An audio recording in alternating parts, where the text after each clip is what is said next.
The brutal warning transmission from the human ship blasted across all Tholian frequencies, seconds before the vessel self-destructed in a blinding flash. Voxari Empire, heed our one and only warning. The humans are coming to end your reign of terror across the galaxy. Tholian Emperor Jackson seethed with rage as reports flooded in detailing the encounter between Tholian scout ships and the unknown human vessel in an uncharted star system. He slammed his fist on the command console, the metallic clang echoing through the bridge.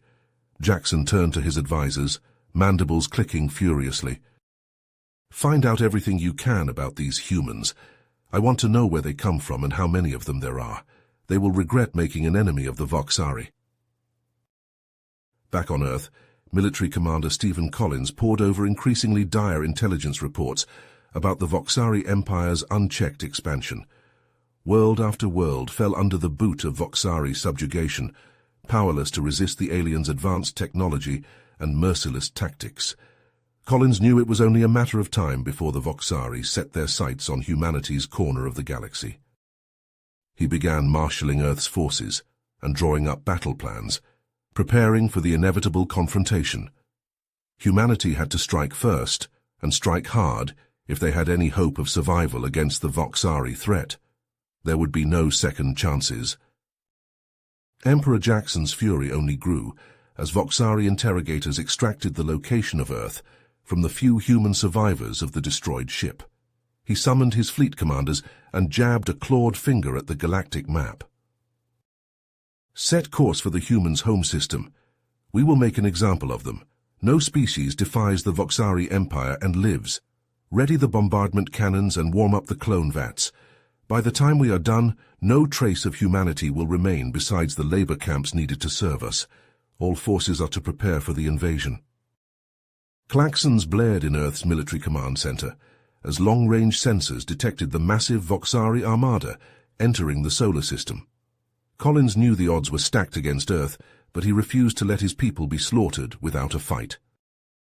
Battle stations, I repeat, all ships to battle stations. Civilian ships, begin evacuation procedures. This is it, people. Today, we fight for the very survival of the human race. May God have mercy on us all. Vicious space combat erupted as Earth's outmatched defense fleet clashed with the Voxari invasion forces. Collins gripped the armrests of his command chair until his knuckles went white, watching his ships wink out one by one against the unending onslaught. On the surface, Voxari drop pods rained from the sky, disgorging battle-hardened alien troops and battle mechs. Brutal ground combat erupted across continents as human infantry and armor units dug in to face the onslaught. The piercing whine of Voxari energy weapons mixed with the chattering of human kinetic rifles and the cries of the wounded and dying. Cities burned and cratered under orbital bombardment as the Voxari attacked population centers indiscriminately. Swarms of attack drones harried the human defenders as the aliens advanced relentlessly, leaving nothing but scorched earth and piles of human dead in their wake. Amidst the chaos and destruction, Collins and his surviving teams fell back to a fortified bunker complex in the Rocky Mountains, determined to make the Voxari bleed for every inch of ground on Earth. They hastily reinforced their position and tended to the wounded, salvaging any equipment and weapons they could. Collins watched grimly on the monitors as the battered remains of his fleet made their suicidal last charge at the Voxari command ships in orbit. Massive explosions blossomed in the night sky as the human ships sacrificed themselves in desperate kamikaze runs, trying to cripple the aliens' ability to scour humanity from the Earth. A guttural howl of fury rang out from Emperor Jackson as the human strikes reaped a devastating toll on his invasion forces. Incensed at the losses, the Voxari Emperor decided to take no chances and ordered an indiscriminate planet-wide bombardment to completely eradicate the human threat once and for all. Shaking his head ruefully as the first bolts of alien energy began raining from the sky, Collins turned to his soldiers. They hefted their weapons, grim determination etched on their faces. It had come to this, human and Voxari, locked in a death struggle to the bitter end on humanity's besieged homeworld. Shouldering his rifle, Collins gave the signal to move out. If this was to be humanity's final stand, they would make sure the Voxari knew that Earth's defenders would fight to their last breath, and that the galaxy would never forget their sacrifice. The fate of the human race hung in the balance. The ground shook as another volley of Tholian energy blasts pummeled the Earth's surface. Deep in the rocky mountain bunker, Collins braced himself against a console as dust and debris rained down from the ceiling. He turned to his communications officer. "Status report on the scout teams." The officer's fingers flew over the keyboard. "3 teams reporting in, sir. It's bad out there." Collins leaned in to study the incoming data. Major population centers reduced to smoking craters, millions dead or unaccounted for. He focused his mind. "We can't keep playing defense," Collins muttered. He pulled up tactical readouts of Tholian troop movements. A pattern emerged. The aliens had overextended, leaving gaps in their supply lines. Collins assembled his top soldiers in the war room. "Listen up. We hit them where it hurts, their supply depot here." He jabbed a finger at the map. "I'll lead the strike team myself." Under cover of night, Collins and his team crept through the ruins of what was once Denver. They ducked into bombed-out buildings as Tholian patrols passed. At the depot, Collins signaled his demolitions expert. "Plant the charges. We blow this place sky-high." Minutes later, massive explosions rocked the alien facility. As fires raged, Collins' team melted back into the shadows. The successful strike galvanized the human resistance. From hidden bases worldwide, guerrilla fighters launched hit-and-run attacks on Tholian positions. Collins coordinated it all from his underground command center, voice hoarse as he relayed intel to cells across the globe. In orbit, Admiral Zhang surveyed the battered remnants of Earth's fleet from the bridge of his flagship. "Begin repairs immediately, and get me a connection to the Galactic Council." Zhang's holographic form materialized before the Council. "Earth is under attack. The Tholians must be stopped before their aggression spreads further." On Tholia Prime, Emperor Jackson raged at his generals. "Incompetent fools, you assured me Earth would fall swiftly." He turned to a battle-scarred warrior. "Commander Zoltar, crush this human resistance. Show no mercy." Zoltar's massive warship, the Deathhammer, dropped out of hyperspace above Earth. He sneered at the battered planet below. "Deploy the gas. Flush out these vermin." Toxic clouds billowed across major cities as Zoltar's forces advanced. Collins watched grimly from his bunker as casualty reports flooded in. A familiar voice crackled over the comm. "Stephen, it's Zhang. We need to talk." In a hidden facility, Collins embraced his old friend and mentor. Their faces were grim as they pored over star charts and tactical readouts. "One shot at this," Zhang said. "Every ship, every soldier we have left." Collins nodded. "We take out Zoltar's command ship or Earth falls, this is it."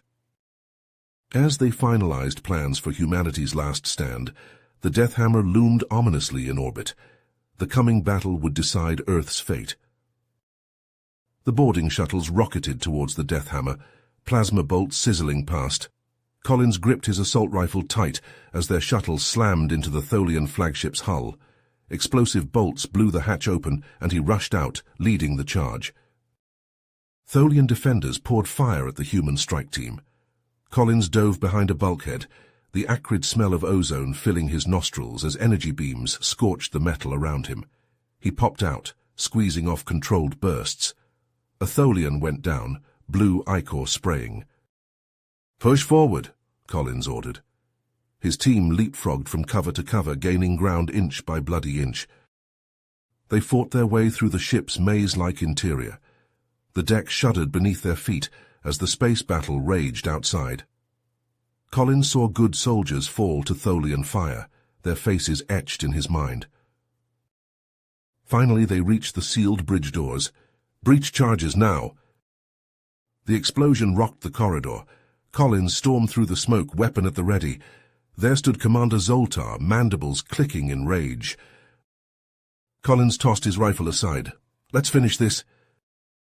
They clashed in furious hand-to-hand combat. Zoltar's claws raked Collins' face, drawing blood. Collins retaliated with a flurry of punches to the alien's midsection. They grappled, slamming each other into consoles. With a roar of effort, Collins gained the upper hand. He wrestled Zoltar to the deck, pinning the Tholian commander. "It's over," Collins panted. "Surrender." In orbit, Admiral Zhang's voice crackled over the comms. "All ships, press the attack. The enemy flagship is compromised." The human fleet surged forward, energy beams lancing out to smash the now leaderless Tholian armada. Explosions blossomed in the void as alien ships were torn apart.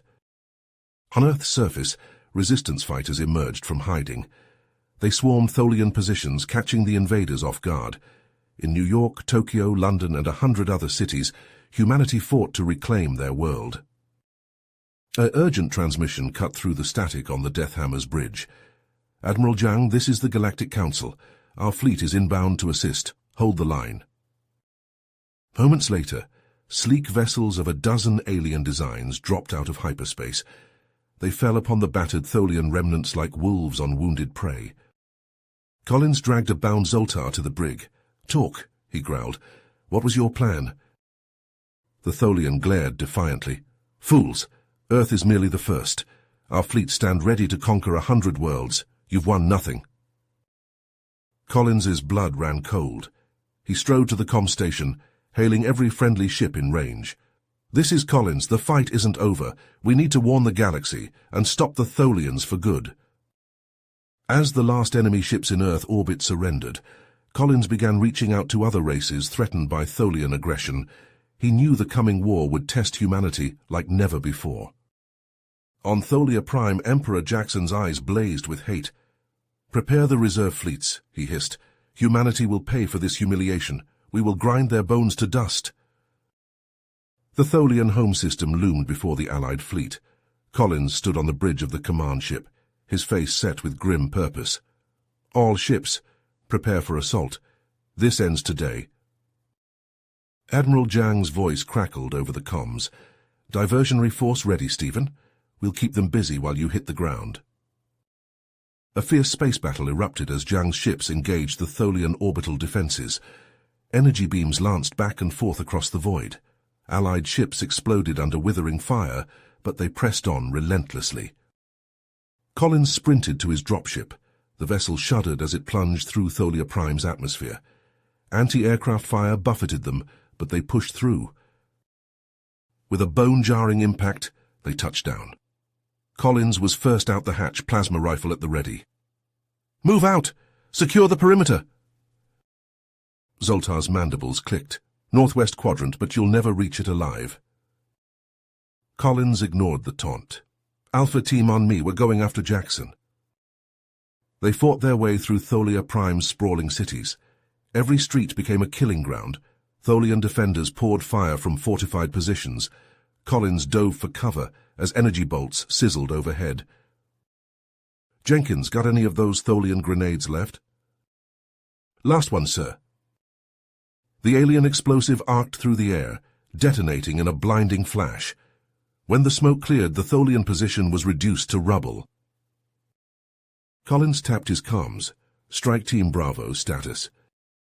"We've infiltrated their command network, sir. Jamming communications now." "Excellent, Charlie Team." Suddenly alarms blared. A sickly green mist began seeping through the streets. Collins's eyes widened in horror as Allied soldiers began to convulse and collapse. His medic scrambled to analyze the pathogen. "It's like nothing we've seen before, sir. We need time to synthesize an antidote."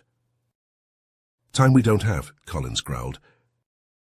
Just then a massive explosion lit up the sky. Zhang's voice came through, strained but triumphant. "Orbital platform, neutralized. You're clear to take the capital." Collins rallied his remaining forces. "This is it. Push for the Imperial Command Center." They fought block by block, room by room through the massive compound. Collins' muscles burned with exhaustion, but he pressed on. Finally they breached the inner sanctum. There stood Emperor Jackson, resplendent in gleaming battle armor. "So the primitive apes dare to challenge me in my own home," Jackson snarled. Collins cast aside his rifle. "Let's finish this." They clashed in furious hand-to-hand combat. Jackson's armor gave him incredible strength, but Collins was faster.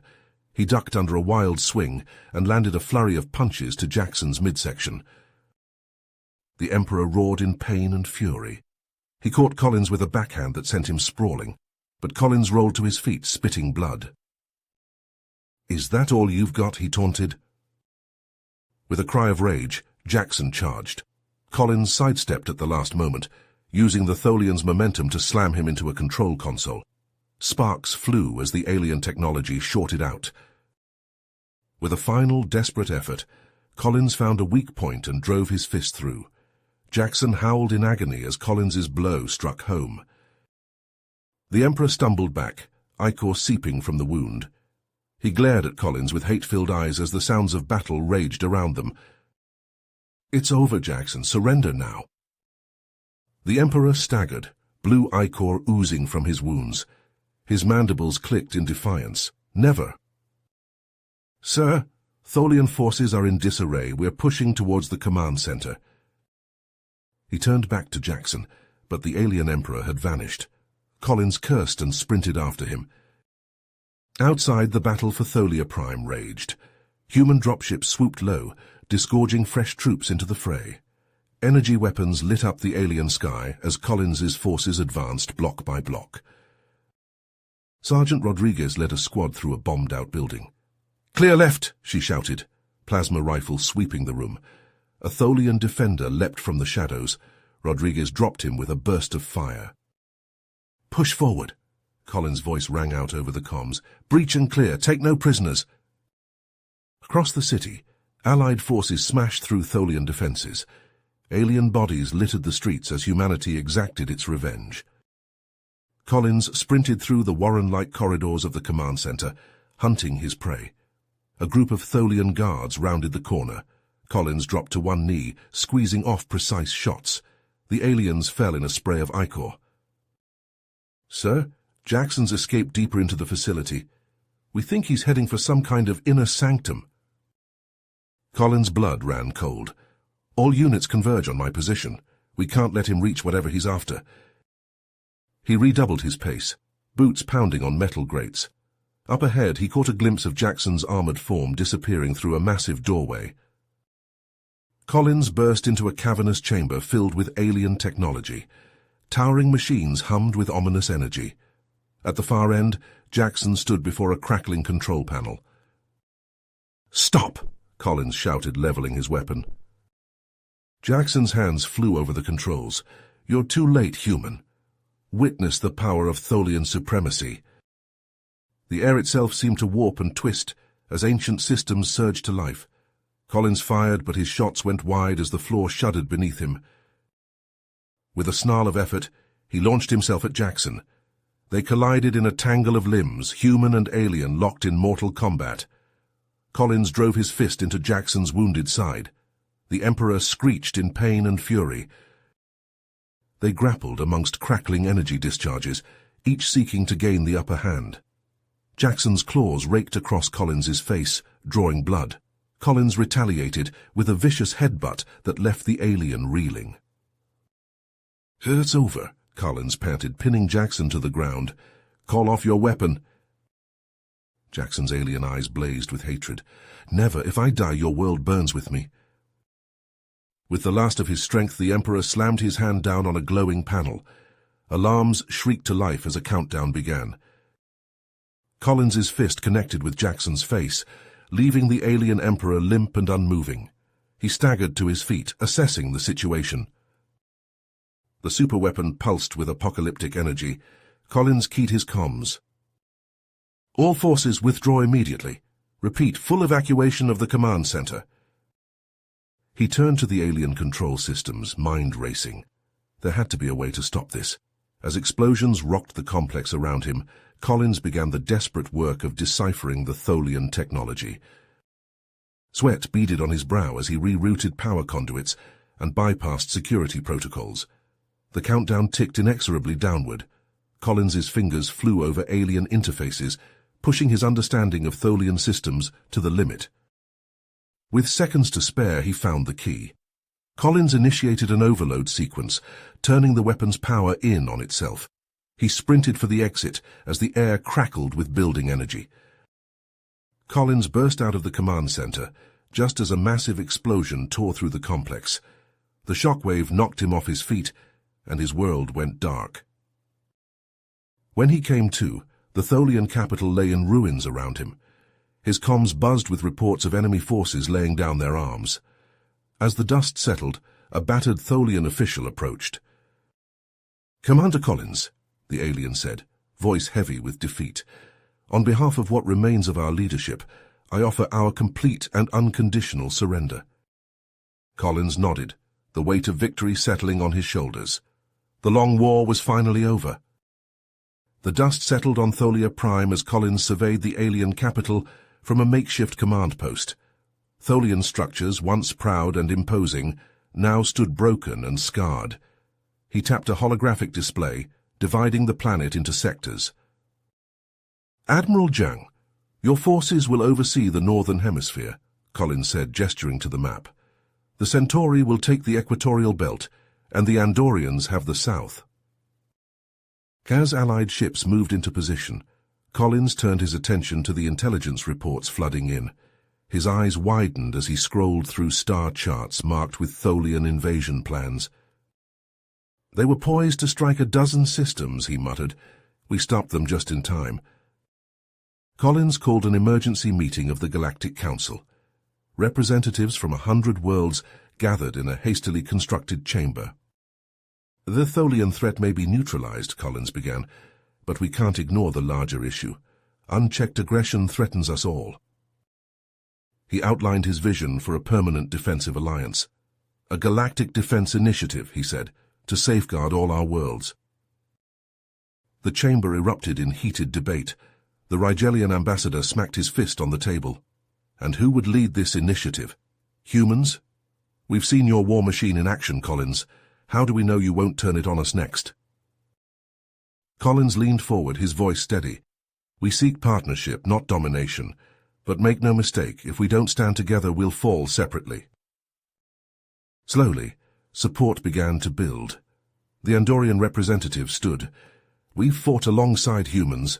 They've proven themselves worthy allies. I move we put this initiative to a vote."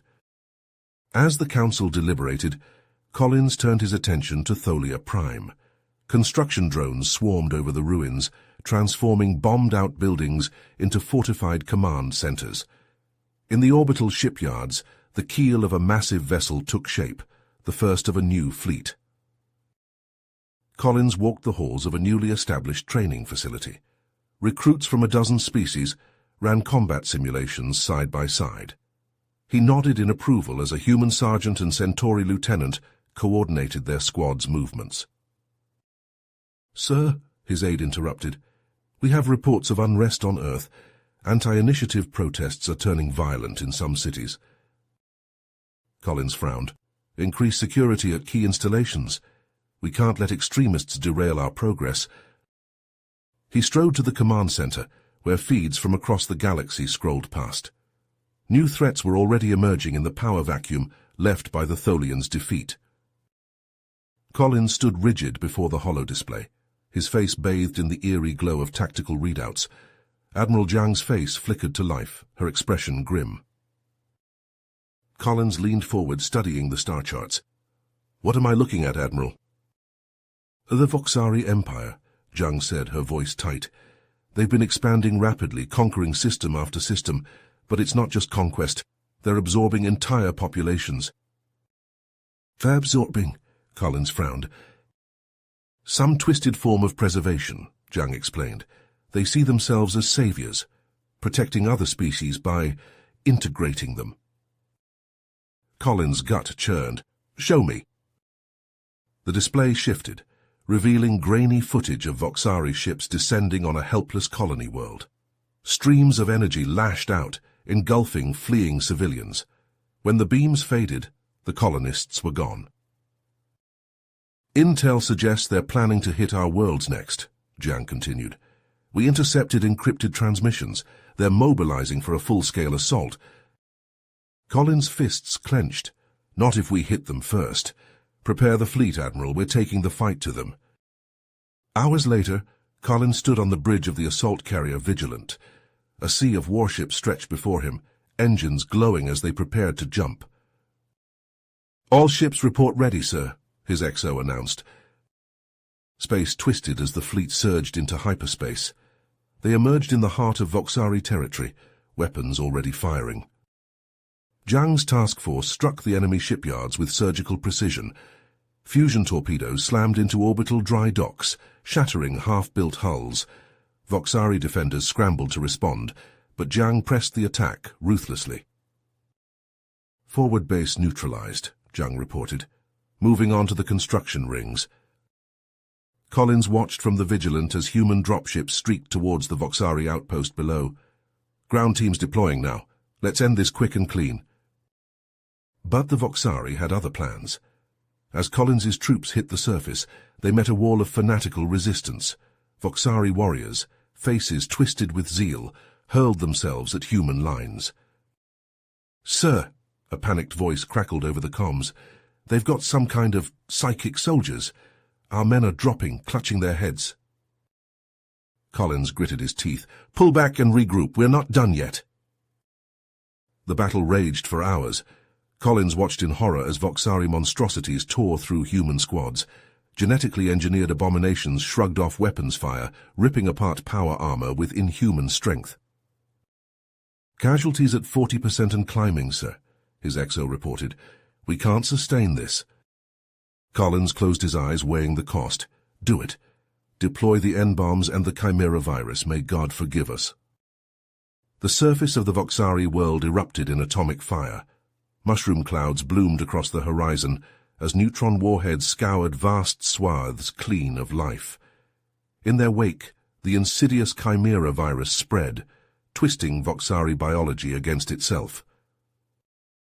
"Sir," Zhang's voice cut through the carnage, "Voxari reinforcements incoming. Energy signatures off the charts."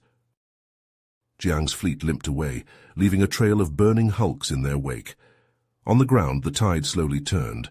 Collins's demolition teams fought their way through nightmarish tunnels, planting charges on Voxari command nodes. "Charges set!" The team leader's voice was ragged. "Blowing in 3, 2, 1. The planet shuddered as subterranean explosions rippled across its surface. Voxari communications dissolved into chaos. "Push forward," Collins ordered. "Take that control center." Human forces surged ahead, finally breaching the heart of the Voxari compound. Collins himself led the final assault, his armor scored and smoking. They found High Commander Zoran cowering in the command center. Collins seized the alien leader, forcing him before a communications array. "Order your forces to stand down," Collins growled. "Now!" Zoran's alien features twisted in defiance, but he complied. His guttural voice echoed across Voxari frequencies and was promptly ignored. "Voxari warriors," Zoran pleads, fell on deaf ears. "The humans have—" A staccato burst of plasma fire cut him off. Collins spun to see Voxari soldiers charging their position, heedless of their leader's capture. "They're not stopping," someone shouted. "It's like they want to die." Collins dragged Zoran into cover as the control center erupted in close-quarters combat. Human and Voxari alike fell in sprays of blood and ichor. "Why?" Collins demanded, shaking the alien commander. "Why won't they surrender?" Zoran's alien eyes gleamed with fervor. "You cannot stop what is to come, human. Our great work continues. Your worlds will burn, clearing the way for our God's return." Collins' blood ran cold. "What are you talking about?" "The Devourer of Stars," Zoran hissed. "Our attacks are but the prelude to its awakening. Soon it will consume all." Realization dawned on Collins. This was bigger than territory or resources. The fate of the entire galaxy hung in the balance. He activated his command frequency, broadcasting on all channels. "This is Commander Stephen Collins to all Coalition forces. The threat we face is greater than we ever imagined. I'm calling for total mobilization. Every ship, every soldier, we need it all. The Voxari must be stopped or reality itself will unravel." Across 100 worlds, Collins' message echoed. Warships powered up their engines, armies mustered in their barracks. The greatest armada in galactic history prepared for the fight of their lives. Collins turned back to the battle raging around him, his voice raw with tenacity. "Hold the line, reinforcements are coming. We just need to survive long enough for them to get here." The Voxari pressed their attack, waves of suicidal warriors crashing against human defenses. Collins knew the real battle was yet to come. Collins surveyed the vast emptiness of space from the bridge of his command ship, the Vigilant. Countless pinpricks of light marked the positions of Allied vessels, a motley armada gathered from across the galaxy. The comm crackled to life with urgent reports. "Sir, Voxari warships detected on long-range sensors," a young officer called out. "They're closing in on Epsilon Eridani and Procyon." Collins's eyes sharp as he studied the tactical display. "Alert all coalition forces. We make our stand here." The bridge erupted into a flurry of activity as orders were relayed and battle stations manned. Collins watched as friendly indicators swarmed into defensive formations, a wall of steel and firepower to hold back the tide. A sleek cruiser broke formation, engines flaring as it approached the Vigilant. Collins recognized the ship immediately, Admiral Jiang's flagship, the Indomitable. "Prepare for Admiral Jiang's arrival," Collins instructed his crew. "We need to coordinate our—" His words were cut short by a blinding flash. A swarm of Voxari strike craft had materialized from seemingly nowhere, their energy weapons carving glowing furrows across the Indomitable's hull. The Vigilant's hangar bays disgorged squadrons of fighters. They streaked towards the ambush, guns blazing. The void lit up with explosions as human and Voxari craft dueled at breakneck speeds. Collins watched, heart in his throat, as the Indomitable limped towards them, trailing debris and venting atmosphere. The strike craft peeled away, their surprise attack thwarted, but the damage was done. Admiral Jiang strode onto the Vigilant's bridge, her uniform scorched and her face smeared with soot. "Looks like I arrived just in time for the party, Stephen." Collins clasped her arm. "Glad you made it, Admiral. We're going to need every edge we can get." As if on cue, a data packet flashed across the main view screen. Intelligence from their Voxari captive, Zoran. Collins's blood ran cold as he absorbed the information. "Altair Fever," he muttered. "That's their primary target." Jiang's eyes widened. "The shipyards—" Collins nodded grimly. "And millions of civilians. If we lose Altair, we lose this war." He turned to his tactical officer. "Redeploy all available forces to the Altair system. I want every ship we can spare there yesterday." As the coalition armada surged into motion, Collins dispatched his scout teams. "Find me that Voxari staging area. We need to hit them before they can strike." Hours crawled by as the scouts combed through uncharted space. Collins paced the bridge, tension coiling in his gut. Finally, a triumphant shout broke the silence. "Contact, we've found them, sir." The main viewer flared to life, revealing a desolate moon pockmarked with Voxari fortifications. Collins studied the enemy positions, his mind racing through potential strategies. "Prep the stealth landers," he ordered. "I'm leading this one myself." Collins met her gaze. "No, but it's necessary." The insertion was a nightmare of precision and timing. Collins crouched in the belly of a stealth lander as it screamed through the moon's thin atmosphere, acutely aware of the Voxari hunter-killers patrolling below. They touched down hard, the lander's stealth field flickering as it absorbed the impact. Collins was on his feet in an instant, barking orders into his comm as his strike team fanned out. The Voxari responded with brutal efficiency. Swarms of chitinous creatures poured from hidden bunkers, their claws and energy weapons tearing into the human lines. Collins fired his pulse rifle in controlled bursts, each shot finding its mark. The transmission devolved into screams. Collins cursed, reaching for a specialized grenade. Zoran's intel had prepared them for this. "Fire in the hole," he shouted, lobbing the device towards the advancing Voxari psionics. It detonated in a pulse of crackling energy that sent the aliens reeling, their mental assault disrupted. "Push forward," Collins ordered. We need to take out those logistics hubs.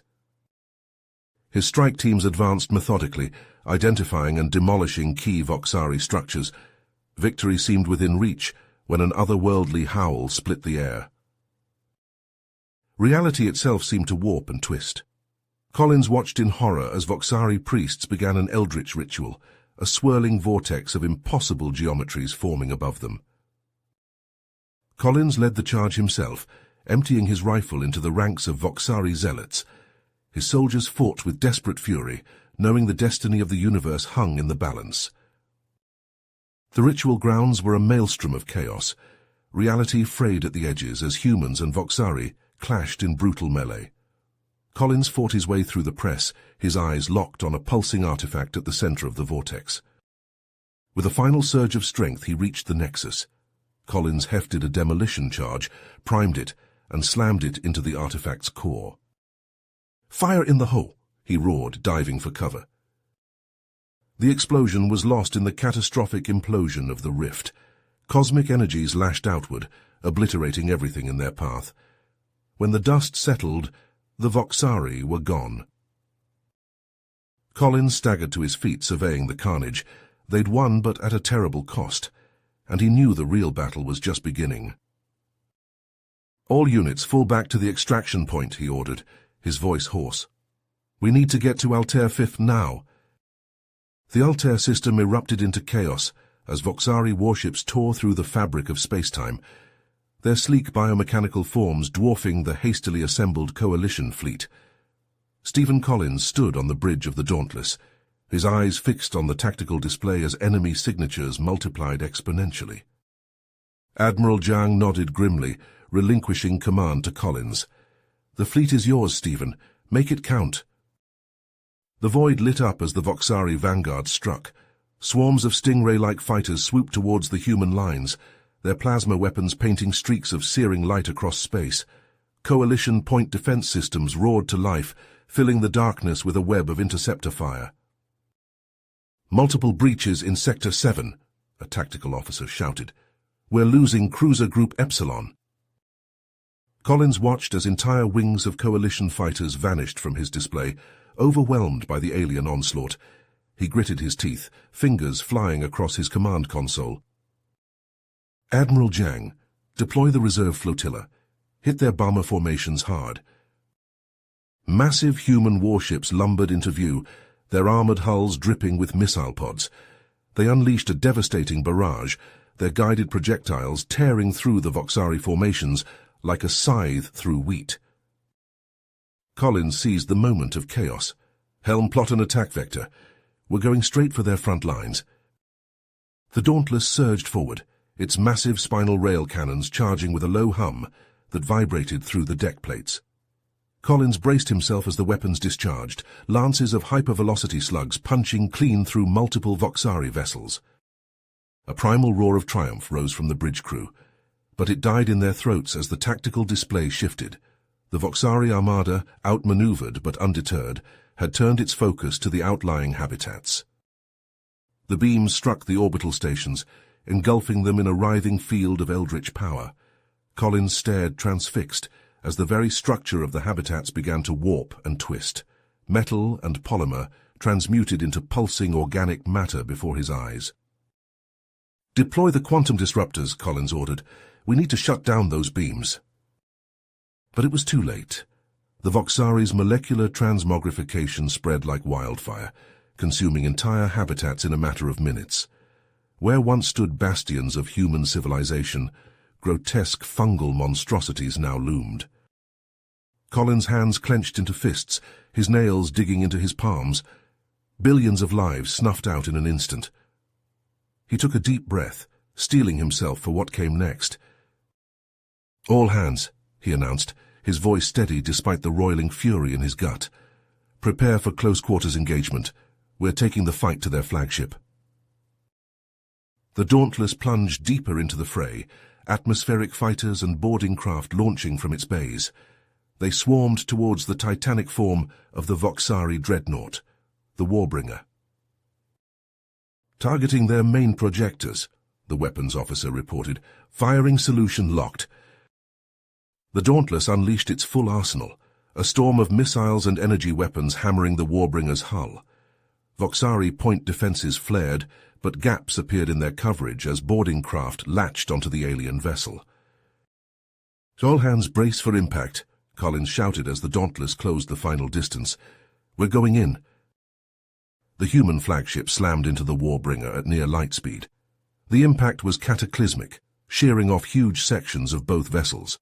Collins was thrown from his feet as klaxons blared and emergency force fields snapped into place.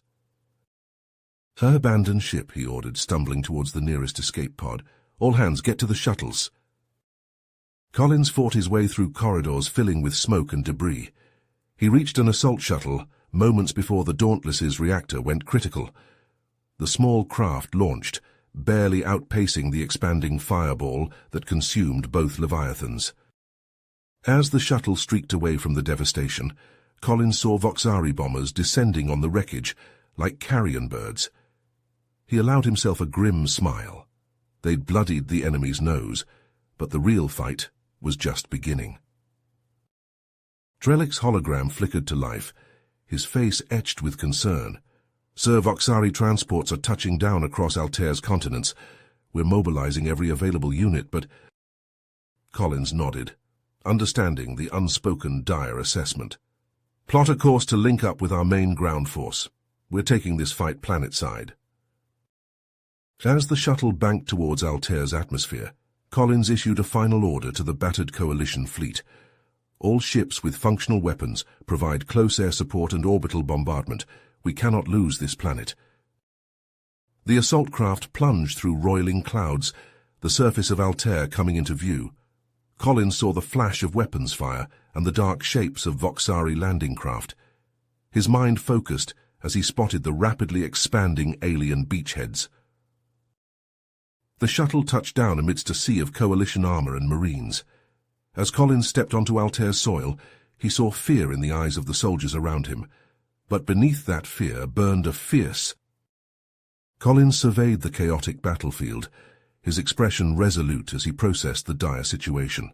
Voxari dropships screamed overhead, disgorging waves of chitinous shock troops onto Altair Phi's surface. He keyed his comm, his voice cutting through the din of combat. "All armored units, form up on me. We're punching through their lines." The ground shook as massive Coalition tanks rolled into formation. Collins climbed atop the lead vehicle, gripping the turret as it surged forward. Plasma bolts sizzled past, leaving scorch marks on the reinforced hull. "Fire at will," Collins shouted. The tanks' main guns roared in unison, their hypervelocity rounds tearing through the Voxari's outer defenses. Alien war machines exploded in showers of twisted metal and ichor. From orbit, Coalition warships rained down precision strikes, vaporizing Voxari strongpoints in blinding flashes.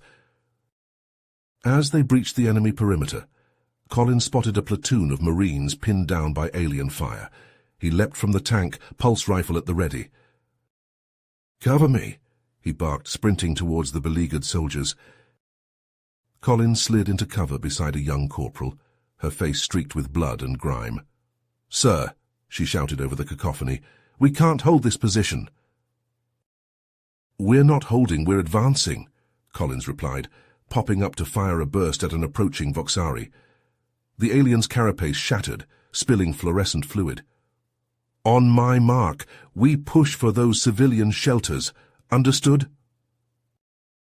The Marines nodded grimly. Collins counted down, then roared, "Go, go, go!" They surged forward, a wave of determined humanity crashing against the alien tide.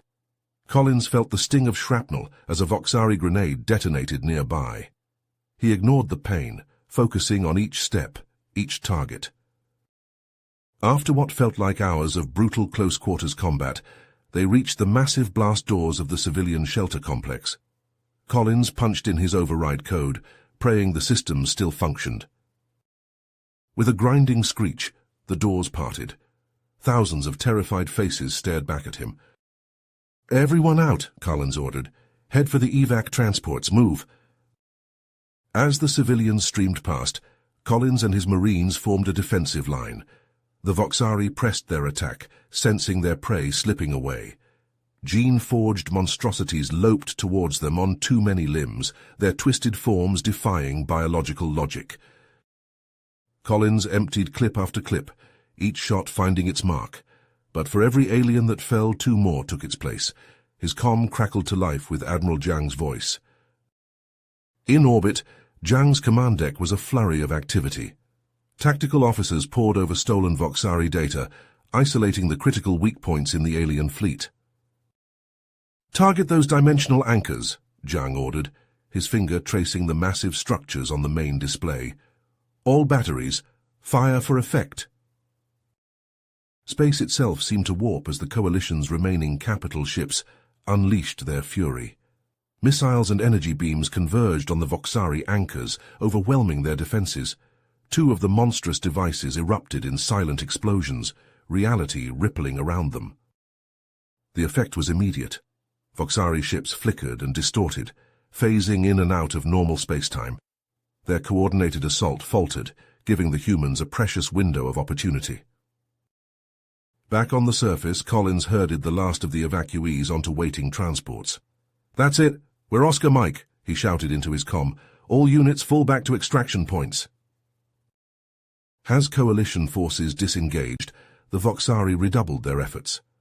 Collins sprinted for the last transport, pulse rifle chattering. He dove through the closing doors, feeling the lurch of acceleration as the ship took off. Through the viewports, he watched Altair 5 recede. A blinding flash lit up the sky as Jiang's flagship launched its payload, a stellar-fracturing warhead that bored into the system's sun. The slipstream jump was rougher than usual, the ship bucking as it tore through reality. When they emerged, Collins staggered to the bridge, dreading what he'd see on the long-range sensors. Where Altair 5 had been, there was now only a rapidly expanding cloud of superheated plasma. The colonists' anguished cries filled the ship as the magnitude of their loss sank in. Hours later, in a hastily established command center, Collins and Jiang pored over casualty reports and strategic assessments. The weight of their Pyrrhic victory hung heavy in the air. "We've blunted their advance," Jiang said quietly, "but at what cost?" He pulled up a galactic map, pointing to clusters of anomalous readings. Their transmogrification beams have already begun infecting nearby systems. If we don't find a way to stop it... Jiang finished the thought. "Everything we know will be consumed." They shared a long look, both men coming to the same grim conclusion. Jiang spoke first. "It's time for Operation Valhalla." Collins exhaled slowly, then nodded. "I'll begin recruitment for the Occult Warfare Division. We'll need every psychically gifted individual we can find. And I'll coordinate retrieval of the quarantined artifacts," Jiang added. "God help us if this doesn't work." As they set their desperate plan in motion, Collins couldn't shake the feeling that humanity's darkest hour was yet to come. Collins strode through the bustling corridors of Port Gehenna, his boots clanging on the metal deck plates. Technicians and soldiers rushed past, their faces etched with a mix of fear and tenacity. He entered the command center, where Admiral Jiang stood hunched over a holographic display. "Status report," Collins barked. Jiang looked up, dark circles under his eyes. "Operation Valhalla is underway. Galvan and Zarina's teams are en route to their targets." Collins nodded, studying the tactical overlay. Red icons representing Voxari forces swarmed across star systems like a plague of locusts. He zoomed in on a desolate world, its surface a maze of cracked earth and towering dunes. "Kataru," he muttered. "Galvan's team is on the ground." On the scorched surface of Kataru, Psi-Operative Galvan crouched behind a twisted spire of alien metal. Sweat beaded on his forehead as he peered around the corner. A pack of Voxari shock troopers lumbered past, their twisted forms a nightmarish fusion of chitinous armor and pulsing flesh. "Move!" Galvan hissed into his comm. His strike team darted from cover to cover, using the ruined landscape to mask their approach. They reached a massive doorway embedded in a cliff face, its surface etched with eldritch symbols. The door imploded with a thunderous crack. Galvan's team surged forward, weapons raised. They entered a cavernous chamber filled with alien technology.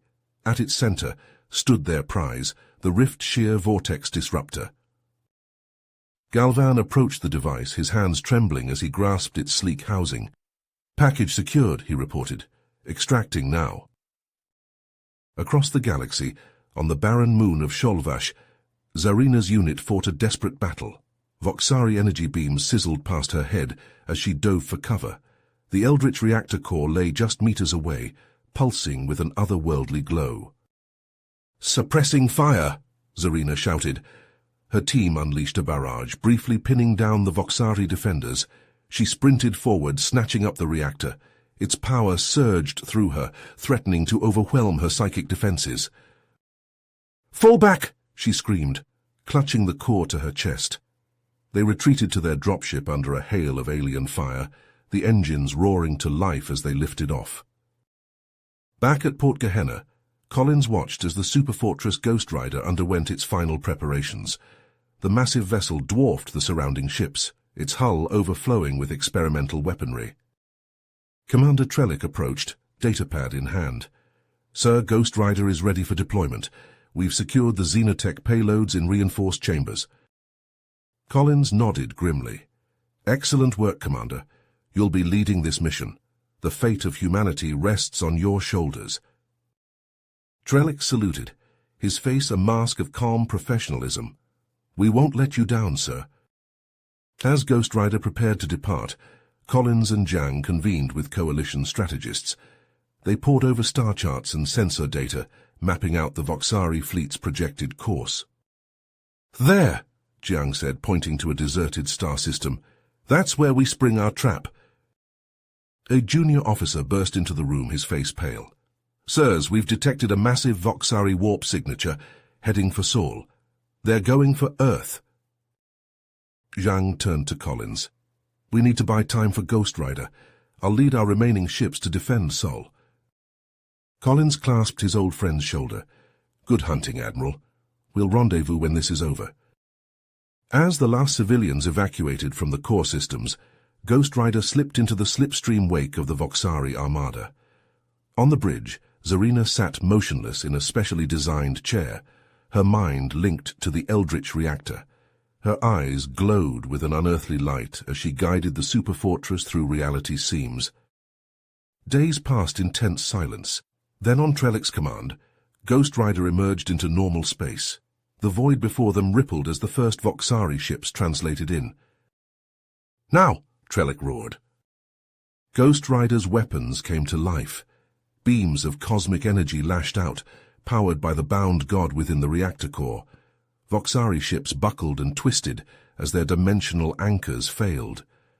Trellick watched in awe as entire sections of the alien fleet vanished into collapsing rifts. Ghost Rider's missile bays opened, disgorging swarms of phased warheads. They corkscrewed through space-time, bypassing Voxari shields to detonate within their ships.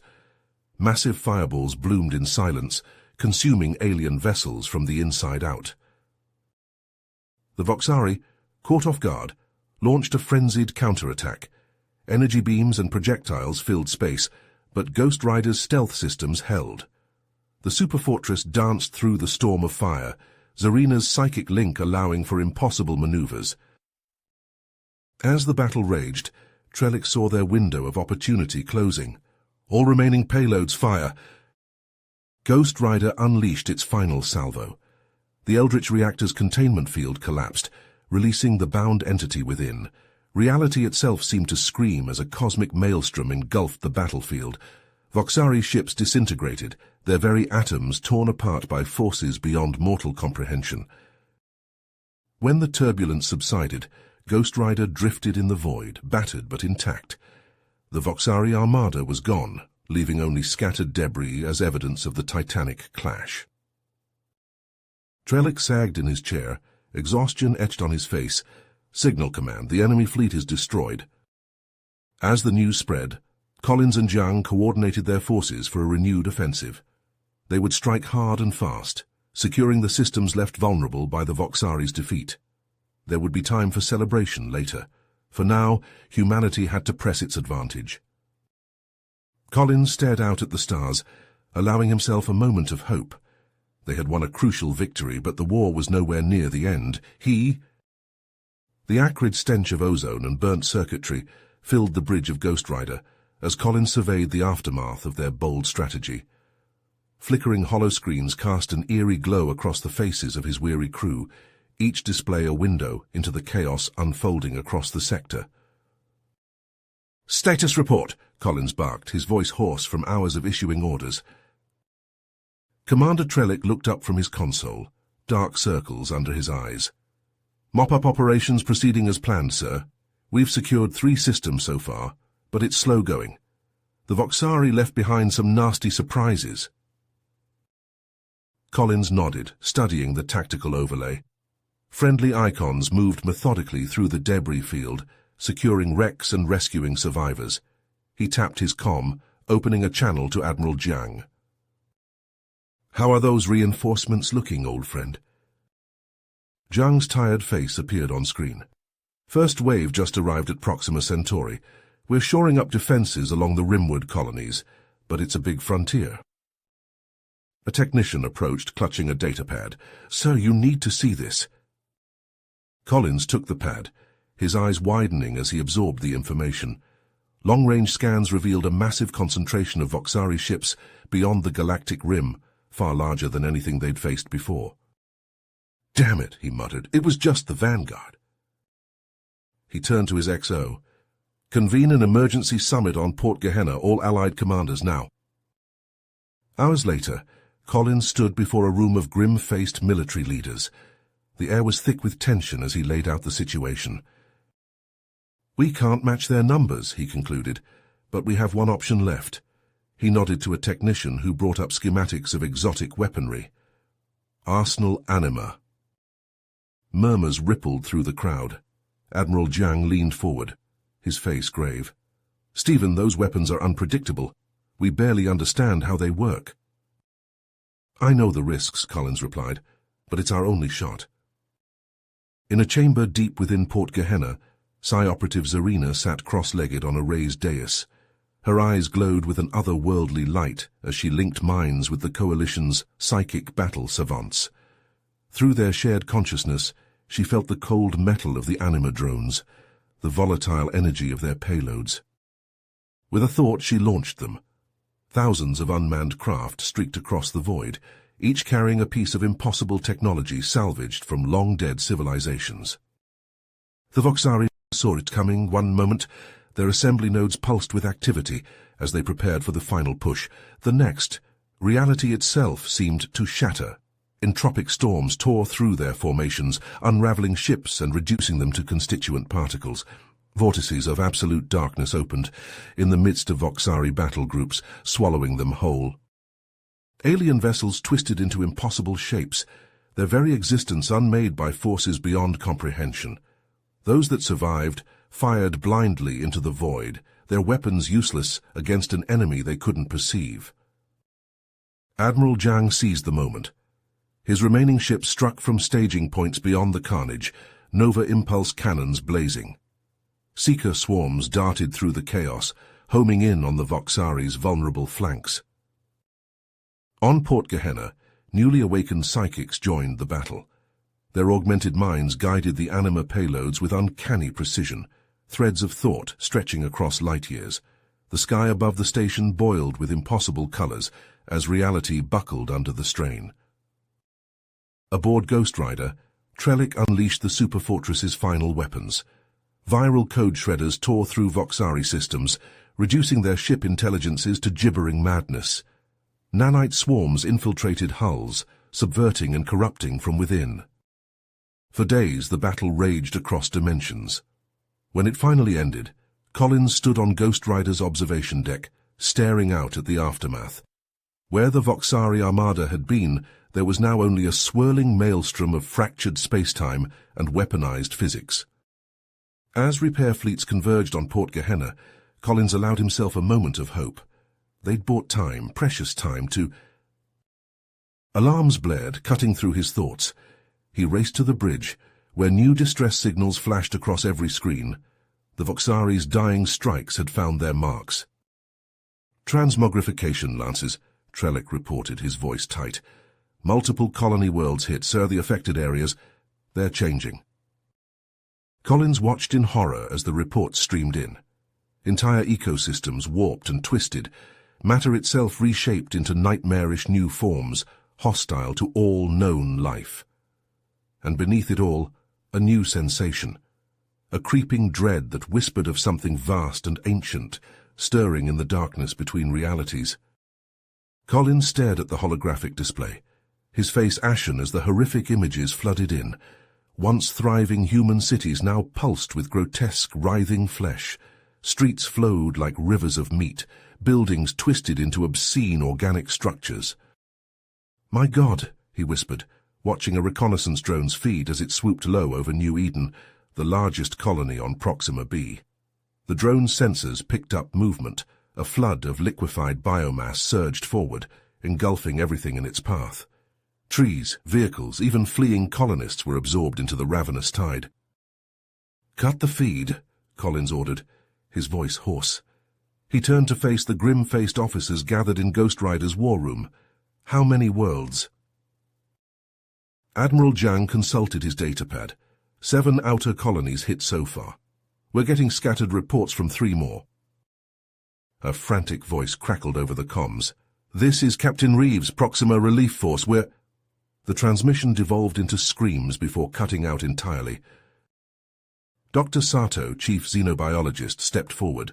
Her eyes were red-rimmed from lack of sleep. "Sir, we've analyzed samples from the affected worlds. The Voxari encoded viral data engines in their weapons. These replicators are hijacking entire ecosystems, reshaping them for Voxari habitation." "Can we stop it?" Jiang asked. Sato shook her head. "Conventional weapons are useless. Any matter we introduce just becomes more fuel for the ecophagy." Collins felt the weight of billions of lives on his shoulders. He took a deep breath, knowing what had to be done. Implement Series Black Protocol. Full evacuation of all threatened systems. The room erupted in shocked murmurs. Jiang stepped closer, his voice low. "Stephen, that's billions of people. We can't possibly—" "We have no choice," Collins cut him off. "Get everyone out that we can, then we contain this thing by any means necessary." Hours passed in a blur of frantic activity. Evacuation fleets strained under the weight of fleeing refugees. Orbital defense platforms repositioned, their weapons calibrated for planet-wide devastation. Collins watched from Ghost Rider's bridge as the first salvos struck home. Lances of coherent gamma radiation sliced through infected atmospheres. Gravitic stress beams tore continents apart at the seams. "Antimatter warheads armed and ready," Trellick reported, his voice steady despite the stakes. "Deploy," Collins ordered. Pinpricks of brilliant light bloomed across the surfaces of dying worlds. Chain reactions rippled outward, scouring the planets down to their molten cores. Collins felt each detonation like a physical blow. "Sir," a sensor tech shouted, "we're detecting massive subspace distortions. The ecophagy, it's not dead, it's shifting." Collins watched in horror as reality itself seemed to buckle. Rifts tore open in the fabric of spacetime, disgorging writhing tendrils of corrupted biomass. "It's spreading across dimensions," Dr. Sato breathed, her face pale. "If we don't stop it now—" Collins made the call. "Reactivate Arsenal Anima. All psionic operatives prepare for immediate deployment." In a specially shielded chamber deep within Ghost Rider, Zarina opened her eyes. Around her, a dozen other psychics stirred, their minds already linking into a gestalt network. "You know the mission," Collins said over the intercom. "Anchor reality, seal the rifts, stop this thing from spreading further." Collins watched as the psionic commandos were loaded into specially designed pods. One by one, they launched into the maelstrom of corrupted space-time. On the tactical display, Collins tracked their progress. Flares of psychic energy marked battles beyond human comprehension, rifts sealed, only for new ones to tear open elsewhere. Hours passed. The psionic network grew weaker as operatives fell. Zarina's voice, strained and distant, came over the comms. "Sir, we can't hold it back much longer. There's something vast. ancient. It's waking up. As the surviving psionics were retrieved, Collins turned his attention to the star chart. A vast section of space now pulsed an angry red, quarantined systems, forever lost to the Voxari plague. "Sir," an intelligence officer approached, datapad in hand. "Forward scouts are reporting in the main Voxari fleet. It's still out there, gathering strength beyond the galactic rim." Collins took the pad, scanning the report. His blood ran cold as he read the final lines. Encoded within the quantum static, barely perceptible, was a pattern, a signature of something older than stars, vaster than galaxies. Something that was now stirring. Awake! Collins felt a chill run down his spine as he processed the implications. There was no time to dwell on cosmic horrors. The immediate threat demanded his full attention. "All hands battle stations," Collins barked. "Prep for emergency jump to Proxima Centauri." Ghost Rider's engines roared to life as the crew scrambled to their posts. Collins opened a secure channel to Admiral Jiang. "We need to regroup. Meet me at Proxima. We're shifting to full defensive posture." Jiang's face was grim on the console. "Understood. I'll muster what's left of the Third Fleet. Jiang out." As Ghost Rider tore through subspace, Collins pored over tactical readouts. The situation was dire. Entire sectors pulsed an angry red on the star charts, compromised by the Voxari plague or under imminent threat. Hours later, Collins stood before a haggard group of coalition commanders in Proxima's orbital command center. The mood was somber as he laid out their new strategy. "We've lost too much ground," Collins said, his voice heavy. "Our priority now is fortifying what we have left. I want planetary defense grids at maximum output. Establish kill zones around every compromised system. Nothing gets in or out without our say-so." As the commanders dispersed to carry out his orders, a junior intelligence officer approached, datapad in hand. "Sir, long-range scans are picking up massive energy signatures beyond the rim. The Voxari, they're regrouping." Collins studied the readings, his jaw clenching. The Voxari fleets were battered but far from broken. Fresh reinforcements poured in from conquered sectors, swelling their numbers beyond anything humanity had faced before. A priority alert flashed across every screen. Collins' blood ran cold as he read the report. Their worst fears were confirmed. The Voxari armada now operated under unified command. High Conqueror Zerloth, the most ruthless strategist in the alien hierarchy, had taken personal control of the invasion. Before Collins could process this new threat, alarms blared throughout the station. On the main view screen, swarms of Voxari corsairs erupted from slipstream space, their stealth fields shimmering as they dropped their cloaks. "All ships, evasive maneuvers," Collins shouted, but it was too late. Salvos of ship-killer torpedoes slammed into Proxima's orbital defenses. EMP mines detonated in blinding flashes, overloading power grids and communication arrays. In seconds, the Coalition's primary shipyards and resupply depots were reduced to drifting wreckage. "Sir, we've lost contact with Nova Prime and Epsilon Eridani," a comms officer reported, her voice shaking. "The Voxari are hitting us everywhere at once." The viewscreen flickered to life, showing Jiang's bridge awash in emergency lighting. Sparks flew from ruptured conduits as crew members fought to keep systems online. "Stephen, we're taking heavy fire," Jiang shouted over the din of battle. "Entropy cannons just took out our primary shields. We can't hold this position." "Fall back to the secondary line," Collins ordered. "I'm dispatching what's left of our fighter squadrons to cover you." As Jiang's flagship limped away from the chaos, Collins turned his attention to the evacuation efforts. Civilian transports streamed from threatened worlds, protected by the remnants of the Coalition fleet. "Dispatch all available ships for escort duty," Collins commanded. "Get those people to safety. We'll hold the line here as long as we can." For days, the battle raged across multiple star systems. Collins coordinated hit-and-run strikes against Voxari supply lines, buying precious time for evacuees to reach the relative safety of the core worlds. But the Voxari onslaught was relentless.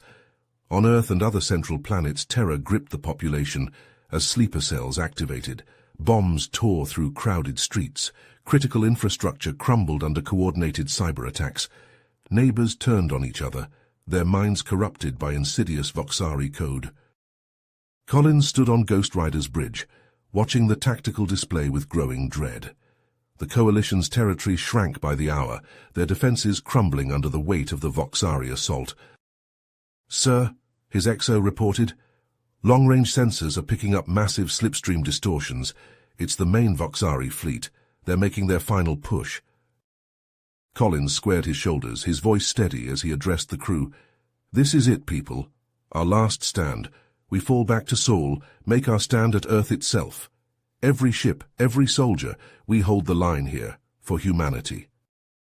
As the remnants of the Coalition fleet formed up around Ghost Rider, Collins opened a channel to all ships. "All vessels, prepare for emergency jump to Sol. We'll regroup at the redoubt and make our final stand." The jump to Sol was chaos. Voxari hunter-killers harried the fleet at every turn. Coalition warships traded furious broadsides with alien dreadnoughts, buying time for civilian transports to reach the safety of the slipgates.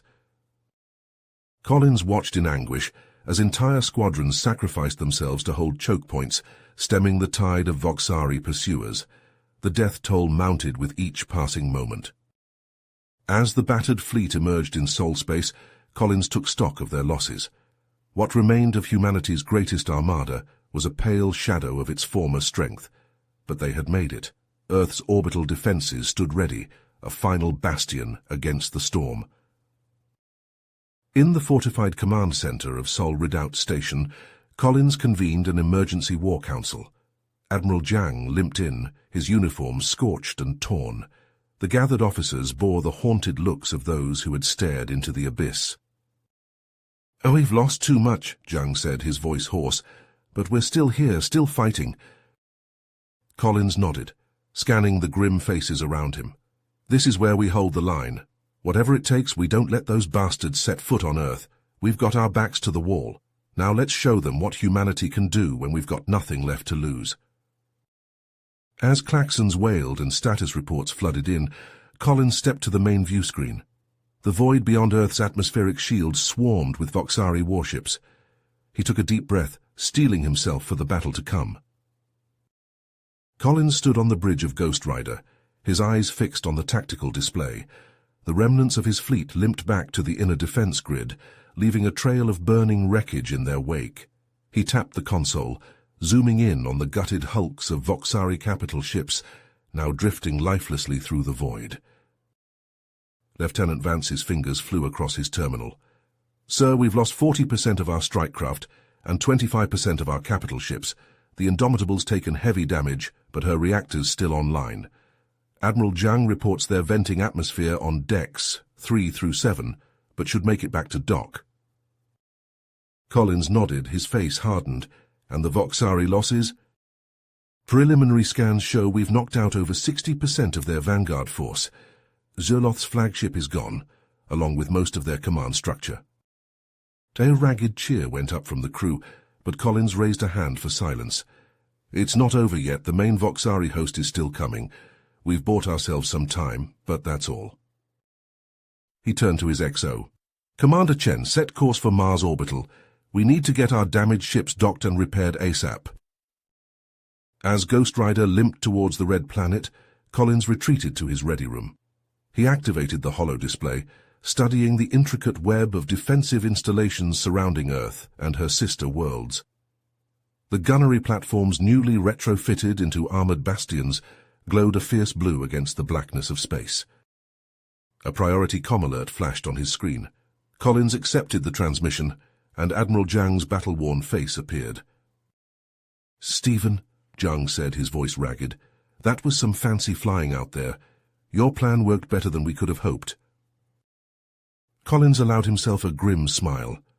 "We bloodied their nose, Wei, but the real test is still to come." Jiang nodded. "My engineers are working round the clock. We should have the Indomitable back to 70% combat effectiveness within 48 hours. "Make it 36, Collins replied. "Long-range scans show the main Voxari fleet's already crossed the heliopause. We don't have much time." As the transmission ended, Collins turned his attention to the latest intelligence reports. The Voxari's reactions to their vanguard's destruction scrolled across his screen.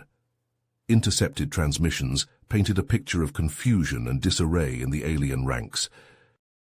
Hours later, Collins stood before the combined fleet admiralty in Mars Orbital's war room. The air was thick with tension as he laid out the next phase of their strategy. "The Voxari will be more cautious now," he explained, gesturing to the holographic star map. "But they still outnumber us 10-1. Our only chance is to use Sol itself as a weapon." He manipulated the display, highlighting a complex network of gravitational tethers and solar collectors. "We're going to turn the sun into the biggest railgun in human history." As the assembled commanders digested this audacious plan, alarms blared throughout the station. Collins's comm unit crackled to life. "Sir," it was Lieutenant Vance, his voice tight with urgency, "we're detecting massive slip-space ruptures at the edge of the system. The Voxari main fleet, they're here." Collins' eyes hardened as he looked out at the grim faces of humanity's last defenders. "To your ships," he ordered. "This is where we hold the line. For Earth, for all of us."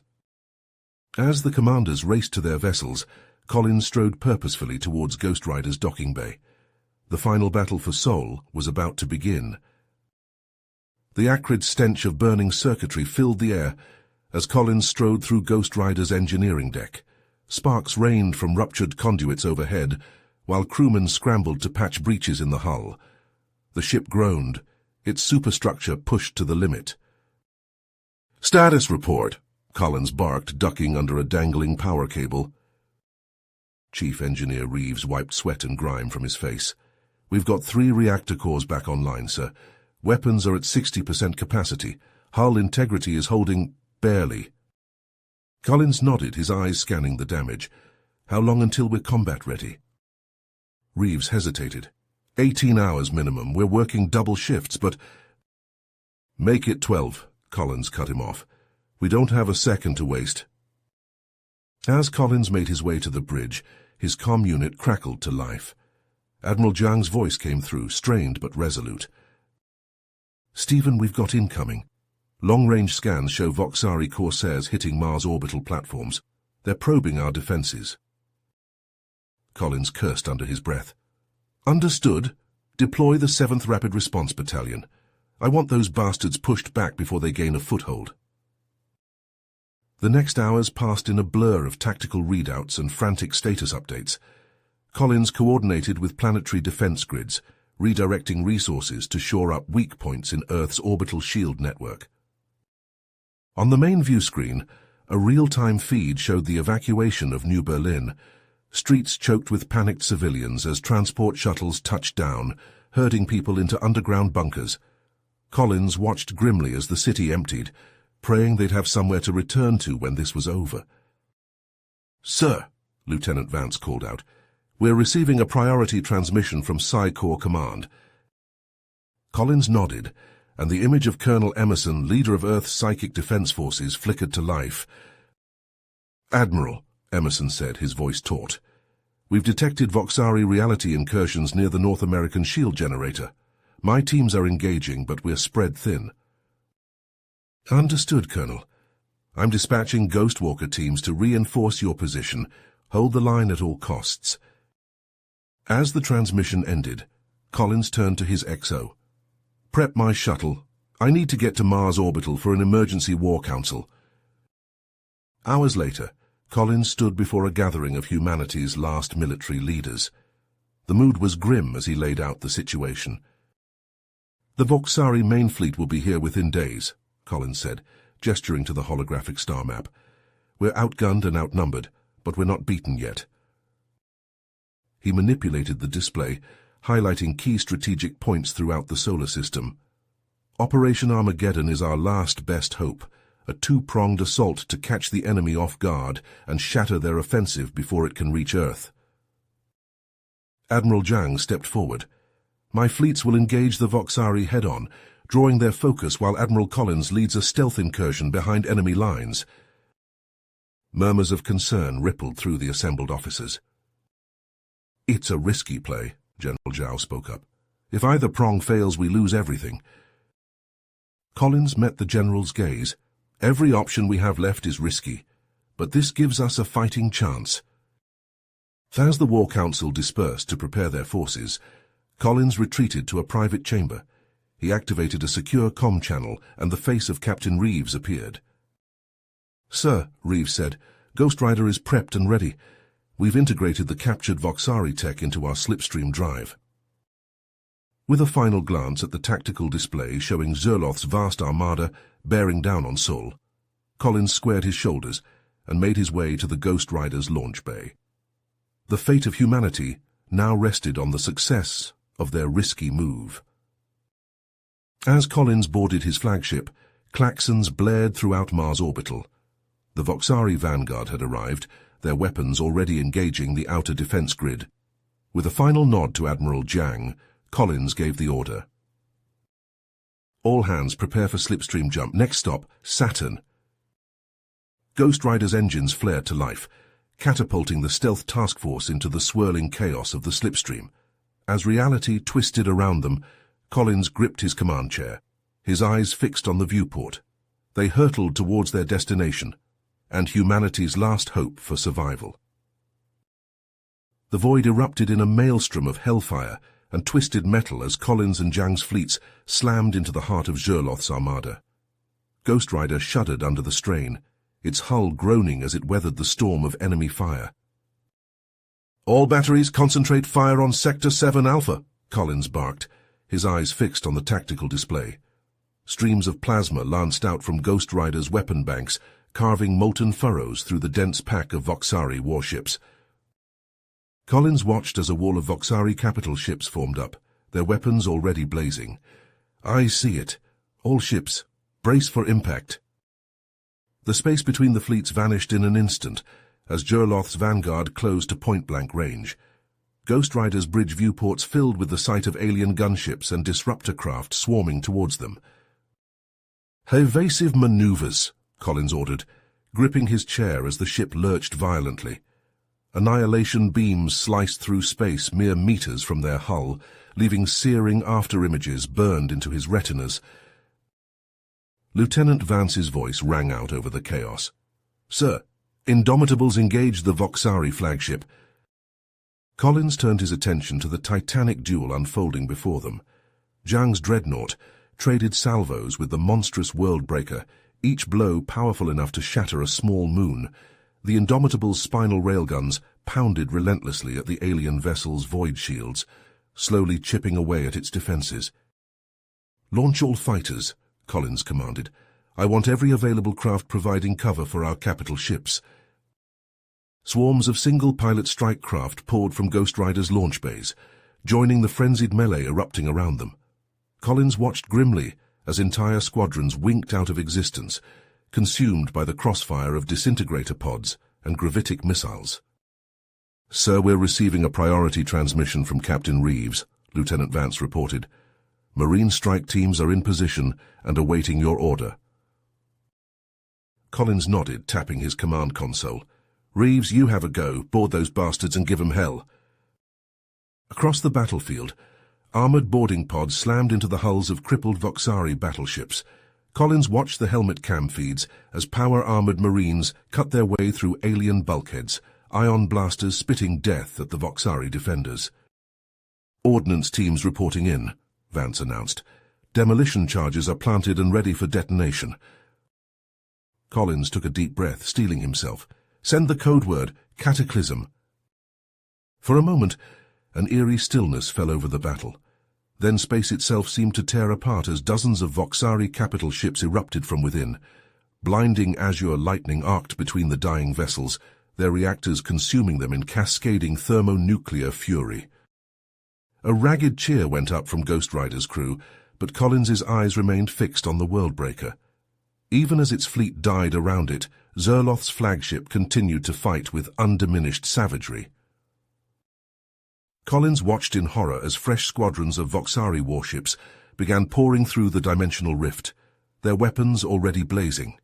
In an instant, the tide of battle had shifted. "We can't let those reinforcements deploy," Collins growled. He keyed his comm, broadcasting to all remaining fighters. "This is Admiral Collins. I need volunteers for a suicide run on the Worldbreaker's exhaust wake. We have to take that bastard down now, whatever the cost." Without hesitation, entire wings of strike craft peeled away from their defensive positions, hurling themselves at the Voxari flagship.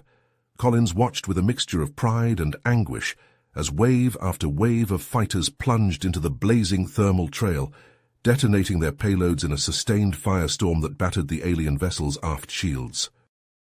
"Now's our chance," Collins barked. "All ships concentrate fire on the Worldbreaker. Everything you've got." Ghost Rider's weapons joined the torrent of Hellbore torpedoes and relativistic kill slugs pouring from the Indomitable's batteries.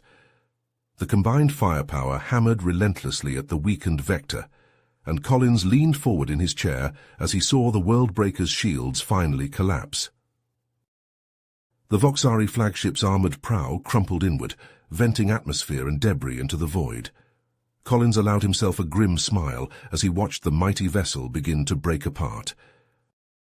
"Sir," Vance reported, his voice tight, "Zerloth's fleet is disengaging. They're opening slipstream corridors to retreat." Collins nodded. "Not all of them are getting away. Target those rifts with our remaining ordnance drones. I want as many of those bastards as possible to die trying to run." As the last of the Voxari ships translated out of real space, Collins slumped back in his chair, the adrenaline of battle fading. He opened his mouth to order a damage report when alarms began blaring throughout Ghost Rider's bridge.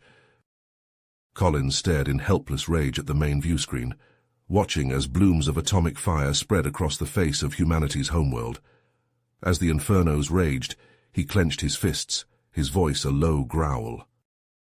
"Get me a full assessment of our remaining forces. We're not done yet. Zerloth's still out there and we're going to find him. This war ends when we wipe that monster and his entire species from existence." Admiral Stephen Collins stood before the cracked view screen of lunar base Tycho, his eyes fixed on the fractured blue orb of Earth. Plumes of smoke rose from impact craters that scarred entire continents. The planet's night side flickered with the dying embers of burning cities. "Status report," Collins barked, his voice hoarse from hours of shouting orders. Lieutenant Vance consulted his datapad, his face ashen. "Sir, preliminary casualty estimates are in the millions. Major population centers across North America, Europe, and Asia have been hit hard. Relief efforts are underway, but—" Collins clenched his fist. "But it's not enough. Damn Zerloth and his cowardly retreat." The Admiral turned as Admiral Jiang limped into the command center, her uniform scorched and torn. "Stephen, the Indomitable is barely holding together. We've got her in dry dock, but the reactor's on the verge of collapse." Collins nodded grimly. "Do what you can, May. We'll need every ship we can muster for what's coming next." He strode to the central holotable, activating the strategic display. A 3D map of local space flickered to life, red icons representing the retreating Voxari fleet. "Intel's tracked their trajectory," Collins explained, manipulating the display. "They're falling back to Trappist-1. It's a heavily fortified system, perfect for regrouping and launching a fresh offensive." Jiang's eyes widened. "You're not suggesting we—" "That's exactly what I'm suggesting," Collins cut her off. He tapped a command, and holographic projections of Allied leaders and fleet commanders materialized around the table. "Ladies and gentlemen, I'm initiating Operation Tartarus. We're taking the fight to Zerloth while he's still licking his wounds." Voices of protest immediately erupted from several of the holograms. "We have no choice," Collins growled. He keyed a sequence and horrific images began cycling through the display. Burning human colonies, mass graves, Voxari atrocities on a scale that defied comprehension. The room fell silent as the grim evidence spoke for itself. "This is what awaits us if we don't end this now," Collins said softly. "We hit Trappist-1 with everything we've got left. Cut the head off the snake. It's our only shot at survival." Slowly, reluctantly, the assembled leaders began to nod their assent. As the council dispersed to begin preparations, Collins made his way to the lunar shipyards. The cavernous facility buzzed with frantic activity as engineers and technicians labored to restore battle-damaged vessels to fighting shape. He found Admiral Jiang overseeing the refit of the Indomitable, barking orders as crews swarmed over the massive dreadnought. Jiang wiped grease from her hands. "We're cannibalizing every scrap of tech we can get our hands on. She won't be pretty, but she'll fly." Jiang led him to a sealed hangar bay. Inside, rows of sleek obsidian capsules sat ready for deployment. Collins ran his hand along one of the arcane devices, feeling the otherworldly energy humming beneath its surface. "They're ready," Jiang confirmed. "But Stephen, are you sure about this? The risks of using this tech outweigh the risks of extinction," Collins finished. "We've got no other choice." As they spoke, Marine pathfinders were already infiltrating the Trappist system, leaving trans-dimensional breadcrumbs to guide the coming assault. Xenotech demo squads followed in their wake, seeding the approach vectors with rift-shear mines. But even as humanity marshaled its last desperate counterattack, new horrors were stirring in the void. On conquered worlds, Voxari warsmiths conducted blood-soaked rituals, tearing holes in the fabric of reality. In the depths of the Trappist redoubt, space itself began to warp and twist. Cyclopean forms of metal and flesh emerged from impossible geometries. The dreadnought mines had answered Zerloth's call. Back on Luna, Collins received the latest intel briefing with a face carved from stone. The odds were stacking ever higher against them, but he'd made his choice. One way or another, this would be humanity's final stand. He strode towards the waiting Ghost Rider, ready to lead the charge into the maw of oblivion. The void of Trappist-1 erupted in a maelstrom of fire and chaos as the human armada burst from slipstream space. Admiral Stephen Collins stood on the bridge of Ghost Rider, his eyes locked on the tactical display. "Initiate Operation Tartarus," he commanded, his voice cutting through the tense silence. The order rippled across the fleet. Bombardment craft surged forward, their weapon banks blazing. Streams of plasma and kinetic slugs tore into the Voxari defense pickets, while clouds of sensor-fuzzing chaff billowed outward, blanketing the enemy's sensor arrays in a haze of static. Under the cover of this barrage, stealth insertion craft streaked toward the system's outer moons. Marine pathfinders, clad in matte black armor, braced for impact as their ships slammed into rocky outcroppings. The moment their boots hit alien soil, they fanned out with practiced efficiency. Sergeant Hale's voice crackled over the tactical net. Rift-shear mines in position. Detonating in 3, 2, 1.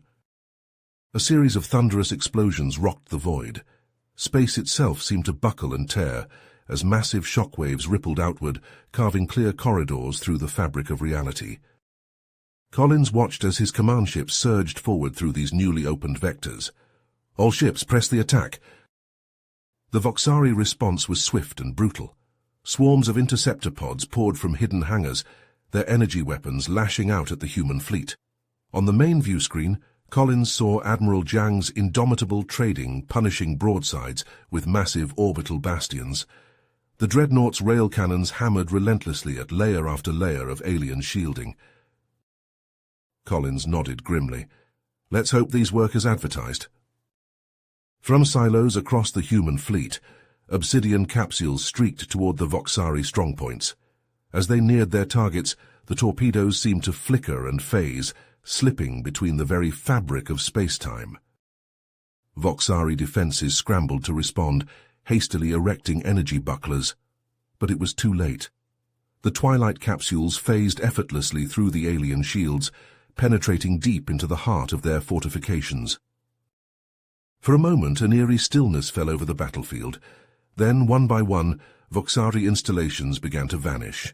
Space stations, gun platforms, and massive habspheres winked out of existence, replaced by howling vortices of absolute nothingness. Collins watched as Allied ships poured through the gaps in the Voxari defenses. Heavy assault landers and armored dropships disgorged battalions of Marines onto the surfaces of Trappist-1's moons. The lunar regolith erupted in plumes of dust as bunker-busting munitions slammed into hidden Voxari strongpoints. In the low gravity, Marine jetpack infantry engaged in frantic duels with Voxari hunter-killer teams.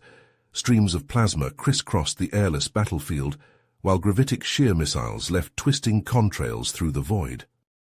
From his command ship, Collins coordinated the assault, his fingers dancing across holographic interfaces as he redirected forces and called in fire support.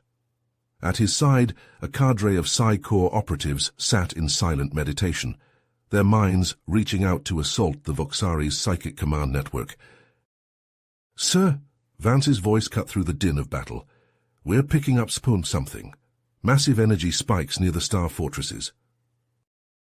Collins looked up just in time to see Trappist-1's crimson sun flicker ominously. Space itself seemed to twist and warp as colossal forms began to materialize amidst the Voxari defenses. "Dear God," he whispered, "what are those things?"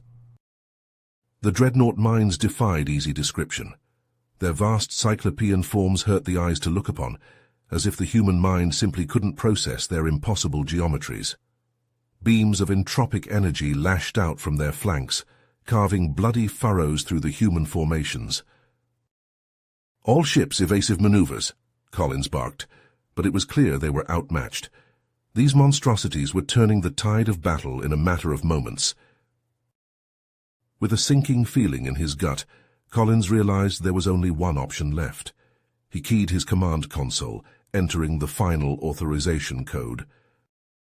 "This is Admiral Collins," he announced to the fleet. "Codeword Tartarus Actual. I repeat, Tartarus Actual." From hidden silos aboard the Indomitable, a cluster of specialized antimatter probes launched into the void. As they neared the dreadnought mines, the probes initiated their terminal phasing sequences. Their outer shrouds fell away as they punched through into higher dimensions. For a moment nothing seemed to happen. Then space itself shuddered as if in pain. The dreadnought mines began to wail, their impossible forms twisting and fragmenting. One by one they unraveled, torn apart by cascading waves of dimensional entropy. As the last of the cosmic horrors faded from existence, a ragged cheer went up across the human fleet. But Collins knew the battle was not nearly finished. He turned to his command staff, his eyes blazing with grim purpose. "Prepare a boarding action," he ordered. "We're taking the fight directly to Surloth." Minutes later, Collins stood in the cramped confines of an assault shuttle, surrounded by power-armored Marines. As the craft streaked toward the last Voxari command redoubt, he checked the charge on his sidearm one final time. "All right, people," he addressed his strike team. "This is it. The fate of humanity rests on what we do next. Let's go end this war." The assault ramp slammed open, and Collins charged forward into the heart of the alien fortress, ready to face whatever horrors awaited them in the final showdown with Surloth. The blast doors crumpled under the force of Collins's exosuit-enhanced kick. Alarm klaxons shrieked as he led his Marines into the heart of Surloth's command citadel. The air crackled with ozone and the acrid stench of burning circuitry. "Move, move!" Collins barked, his voice amplified by his suit's external speakers. The Marines fanned out, their heavy boots clanging against metal grates. Voxari guards poured from side corridors, their chitinous armor gleaming under harsh overhead lights. The air filled with a cacophony of human and alien weaponry. Private Rodriguez went down, a disruptor lance punching through his chest plate. "Man down," Corporal Chen shouted, dragging the wounded soldier behind a fallen bulkhead. Collins vaulted over a security checkpoint, his armor's servos whining with the effort. He landed hard, crushing an alien guard beneath his armored bulk. The Voxari's exoskeleton cracked with a sickening crunch. "Sir," Lieutenant Nakamura's voice crackled over the comm, "we've breached the outer defenses, but they're initiating some kind of core overload." Collins gritted his teeth. "Understood. Push forward." They fought their way through twisting corridors, the air thick with smoke and the screams of the dying. Voxari shock troops ambushed them at every turn, disruptor beams carving furrows in the walls.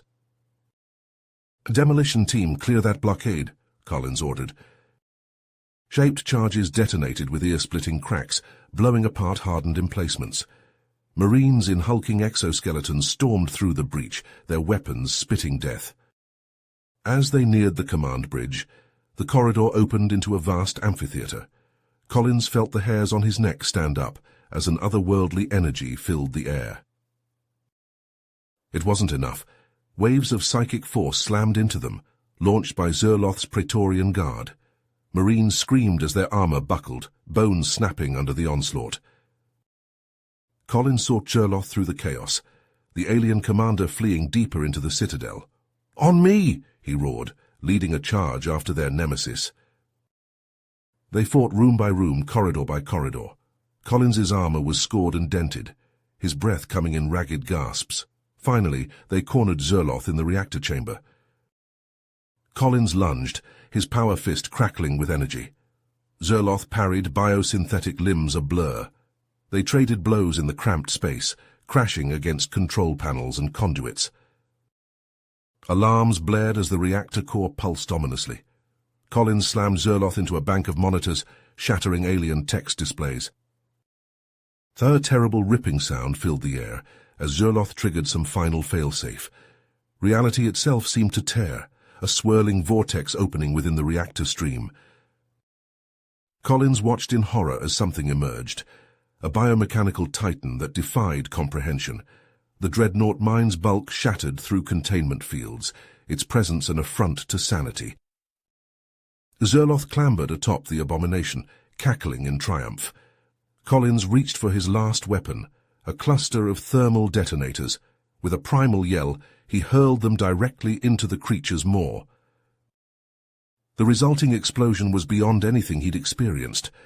Collins was thrown back, his armor's systems flashing critical warnings. Through blurred vision, he saw Zerloth tumble from the convulsing dreadnought mind directly into the pulsing reactor stream. The alien's scream was cut short as he vanished in a blinding flare. The reactor's whine reached a fever pitch. They fled through disintegrating corridors, reality fraying around them. The wounded dreadnought mind lashed out, hurling fragments of broken space-time that left Marines screaming as limbs simply ceased to exist. Collins detonated his last charges, blasting a path to the shuttle bays. As they piled into the waiting craft, he cast one last look back. The citadel was coming apart at the seams, consumed by energies beyond human understanding.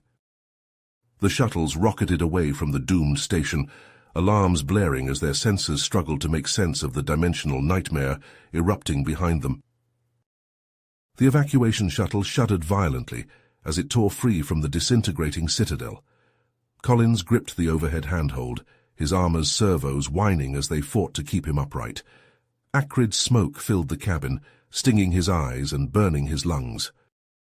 "Status report!" he barked, his voice hoarse from shouting orders. Lieutenant Nakamura's fingers flew across her tactical display. "Multiple hull breaches, sir. Sealing now. Life support at 60% and falling." Collins scanned the cramped compartment.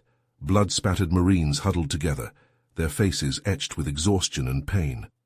Private Rodriguez lay motionless on a makeshift stretcher, his chest barely rising. "Get us to the Indomitable," Collins ordered the pilot. "Maximum thrust." The shuttle's engine screamed as they accelerated away from the expanding vortex of destruction. Through the viewports, Collins watched in horror as reality itself seemed to tear apart. Vast chunks of the Voxari citadel phased in and out of existence, leaving ghostly after-images burned into his retinas. Collins lurched to the tactical display. His stomach dropped as he saw the monstrous entity phase-shifting through the planet's core, its impossible form warping and twisting. The shuttle bucked and heaved as they pushed to slipstream velocities. Collins watched helplessly as Trappist-1's primary world began to fracture. Continent-sized plates of crust buckled and shattered, magma geysers erupting into the void. Voxari orbital stations crumpled like paper, their inhabitants silently screaming as they were pulled into the maelstrom. Collins saw human ships caught in the destruction, their hulls twisting into impossible shapes before vanishing entirely. The acknowledge light blinked on his display. Moments later, the remnants of the human fleet began to coalesce, battered ships limping toward predetermined rally points. A bone-jarring impact rocked the shuttle. Warning klaxons blared as cracks spiderwebbed across the viewports. "Spatial shockwave!" the pilot yelled. "Shields failing!" "Reroute all power to the interdiction grids," Collins ordered. The shuttle's systems groaned in protest as exotic energies crackled across its hull.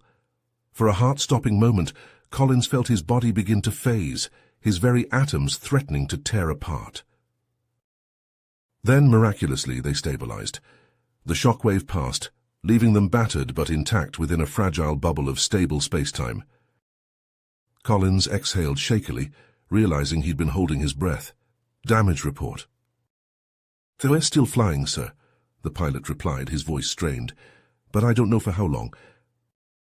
Outside, the Trappist system was coming apart at the seams. Entire planets shuddered and twisted, their orbits destabilizing as fundamental forces went haywire. The dreadnought mind's death throes were unmaking reality itself. Collins' mind raced. They couldn't outrun this, not conventionally. An idea formed, insane, suicidal, but possibly their only chance. "This is Admiral Collins to all ships," he broadcast. "I need volunteers. We're going back in." Incredulous voices filled the comm channels. Collins silenced them with a sharp gesture. "Listen up. We hit that thing once, we can do it again. I need every stealth craft and bomber we've got left. We're going to punch straight through this storm and take out that monstrosity's dimensional anchor." "Prep all remaining antimatter ordnance," he ordered. "We've got one shot at this." The ragtag squadron formed up around Collins' shuttle. He watched the sensors as Admiral Jiang led the bulk of the surviving fleet away from the carnage, praying they'd make it to safety. With that, they plunged back into the maw of cosmic chaos. Their ships bucked and heaved, alarms blaring constantly as they pushed deeper into the maelstrom. Collins felt his sanity fraying as impossible geometries assaulted his senses. "Target locked," a pilot shouted. "Firing solutions uploaded." "All ships, final approach," Collins ordered. "Fire on my mark." They streaked toward the writhing core of the dreadnought mind, their hulls flickering in and out of phase. Collins' fingers hovered over the launch control. A storm of antimatter warheads erupted from the human ships, streaking toward the cosmic abomination. For an eternal instant, nothing happened. Then the universe screamed. The dreadnought mind's form twisted and shattered, its very essence unraveling as the human weapons tore through its dimensional anchors. A shockwave of pure unreality exploded outward. "Brace for impact," Collins roared. The wave hit them with the force of a supernova. Collins felt his body stretched and compressed, his mind threatening to shatter under the onslaught of contradictory sensory input. And then, as suddenly as it began, it was over. "Status report," he croaked. Collins sagged in his restraints, exhaustion threatening to overwhelm him. They'd done it, they'd won, but at what cost? As the surviving ships limped away from the newly formed null zone, Collins keyed his comm. "This is Admiral Collins to all ships. Well done, people, let's go home." The path back to human space lay open before them, but as Collins stared into the starry void, he knew their war with the Voxari was not nearly finished. The ragged remnants of the Coalition fleet limped into the Hepsilon 9 fallback point, their hulls scorched and buckled from the cataclysm at Trappist. Collins watched from the bridge of the Indomitable as repair crews swarmed over the battered ships like ants, plasma torches flaring as they frantically worked to restore combat readiness. "Sir, Admiral Jiang is hailing us," Lieutenant Nakamura reported, her voice hollow with exhaustion. Collins nodded, steeling himself for the grim news he knew was coming. Admiral Jiang's hologram flickered to life, her face etched with sorrow. "Stephen, I'm afraid the news isn't good," she began without preamble. "We lost most of our lighter craft in the entropy wave, the slipstream vortices. They just tore them apart." Collins's teeth clenched as he processed the information. "How many?" "Thousands, Stephen. Thousands of crew unaccounted for or confirmed dead." The weight of command settled heavily on Collins' shoulders as he turned to his tactical display. Casualty reports scrolled endlessly, each name a knife in his gut. His Marines, the backbone of the assault on Zerloth's citadel, had been decimated. Over 70% losses. Entire companies of hardened veterans simply gone. "We don't have that luxury, Admiral," he said, his eyes fixed on the incoming data from their scout probes. "Look at this." The display shifted, showing the chaos erupting across Voxari space. Without their high command, the alien armada had fractured, turning on itself in a frenzy of violence. "Their warlords are tearing each other apart," Collins explained, a spark of hope kindling in his chest. "This is our chance to strike back while they're divided." He outlined his plan rapidly, detailing the creation of fortified redoubts along the edges of Voxari territory. From these staging points, they could launch devastating hit-and-run attacks, sowing further discord among their enemies. Admiral Zhang listened intently, her initial skepticism giving way to grudging approval. "It's risky, Stephen, but it might just work. You have my support." With the green light given, Collins threw himself into the preparations. He watched as Marine Pathfinder teams loaded into their stealth craft, their faces grim with purpose. The insertion vessels vanished into slipspace, electromagnetic shrouds masking their approach to the chosen redoubt sites. Hours later, Collins stood in the war room monitoring the progress of the operation. Holographic displays showed the rapid construction of prefab bunkers and defense batteries on a pockmarked asteroid. Marine squads moved with practiced efficiency, securing the perimeter as heavy ordnance teams set up formidable energy shields. "First redoubt is operational, sir," a communications officer reported. "Pathfinders are calling for the main force." Collins nodded, giving the order to commence the full deployment. Drop pods streaked from orbiting ships, Marine rifle companies plummeting through the void. Hellbore cannons carved fiery paths through the asteroid's thin atmosphere, clearing landing zones with pinpoint precision. As the redoubts took shape across the frontier, Collins turned his attention to the next phase. He briefed the assembled commando teams and cyber warfare specialists, outlining their crucial role in destabilizing Voxari power structures. "Your missions will be high risk but absolutely vital," he told them. "Hit their supply lines, corrupt their battle networks, eliminate key leaders. We need to keep them off balance and paranoid." The operatives nodded grimly, fully aware of the dangers they faced. As they filed out to begin their deployments, Collins caught snippets of conversation, final messages recorded for loved ones, quiet vows of vengeance for fallen comrades. Days blurred into weeks as the offensive gained momentum. Collins worked tirelessly, coordinating strikes from multiple redoubts simultaneously. He pored over after-action reports, adjusting tactics to exploit newfound Voxari vulnerabilities. Yet even as victory seemed within reach, a nagging doubt gnawed at Collins. The Voxari were notorious for their cunning and cruelty. As he stared at the star chart showing their shrinking territory, he couldn't shake the feeling that the worst was yet to come. Collins stood on the bridge of the Indomitable, his eyes fixed on the tactical display showing the unfolding catastrophe at Anshar 3. The massive form of Apocalypse dominated the screen, its hull pockmarked but unbroken by Admiral Jiang's desperate assault. "Open a channel," Collins ordered, his voice tight with tension. "All frequencies." Lieutenant Nakamura's fingers flew across her console. "Channel open, sir." Collins took a deep breath, steeling himself. "This is Admiral Stephen Collins of the United Earth Fleet. I demand to speak with Supreme Warlord Nartok immediately." For long moments there was only static. Then a guttural voice filled the bridge, dripping with malice. "Speak, human. Your words amuse me as my inevitable crushes your pathetic defenses." Collins clenched his fists, forcing himself to remain calm. "Nartok, this slaughter is pointless. We're prepared to discuss terms of—" A bark of laughter cut him off. "Terms? You offer terms while my apocalypse reduces your world to ash? Watch, Admiral, as I demonstrate the futility of your resistance." The tactical display shifted, showing a bird's-eye view of Anshar 3's surface. Collins watched in horror as Apocalypse's disintegration beams lashed out, carving mile-wide furrows across sprawling refugee camps. Thousands of lives were snuffed out in an instant, leaving only scorched earth behind. The channel went dead. Collins sagged against his command chair, the weight of failure crushing down on him.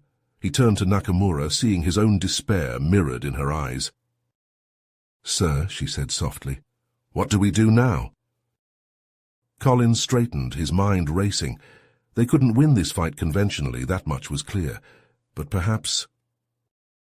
"Get me Admiral Jung," he ordered, "and prep our remaining stealth craft. We're going to hit that bastard where it hurts." As the crew scrambled to comply, Collins allowed himself a grim smile. The Voxari thought they had won. He was about to prove them very, very wrong. Wrong. They were about to witness the true depths of Voxari brutality. "Apocalypse advancing on Anshar 3, Lieutenant Nakamura reported, her voice tight with tension. "Energy signatures are off the charts, sir." Collins' fists tight as he stared at the tactical display. The massive Voxari juggernaut loomed over the besieged human redoubt, its hull filled with weaponry. "Open a channel," he ordered, "all frequencies." The bridge fell silent as Collins leaned toward the comm.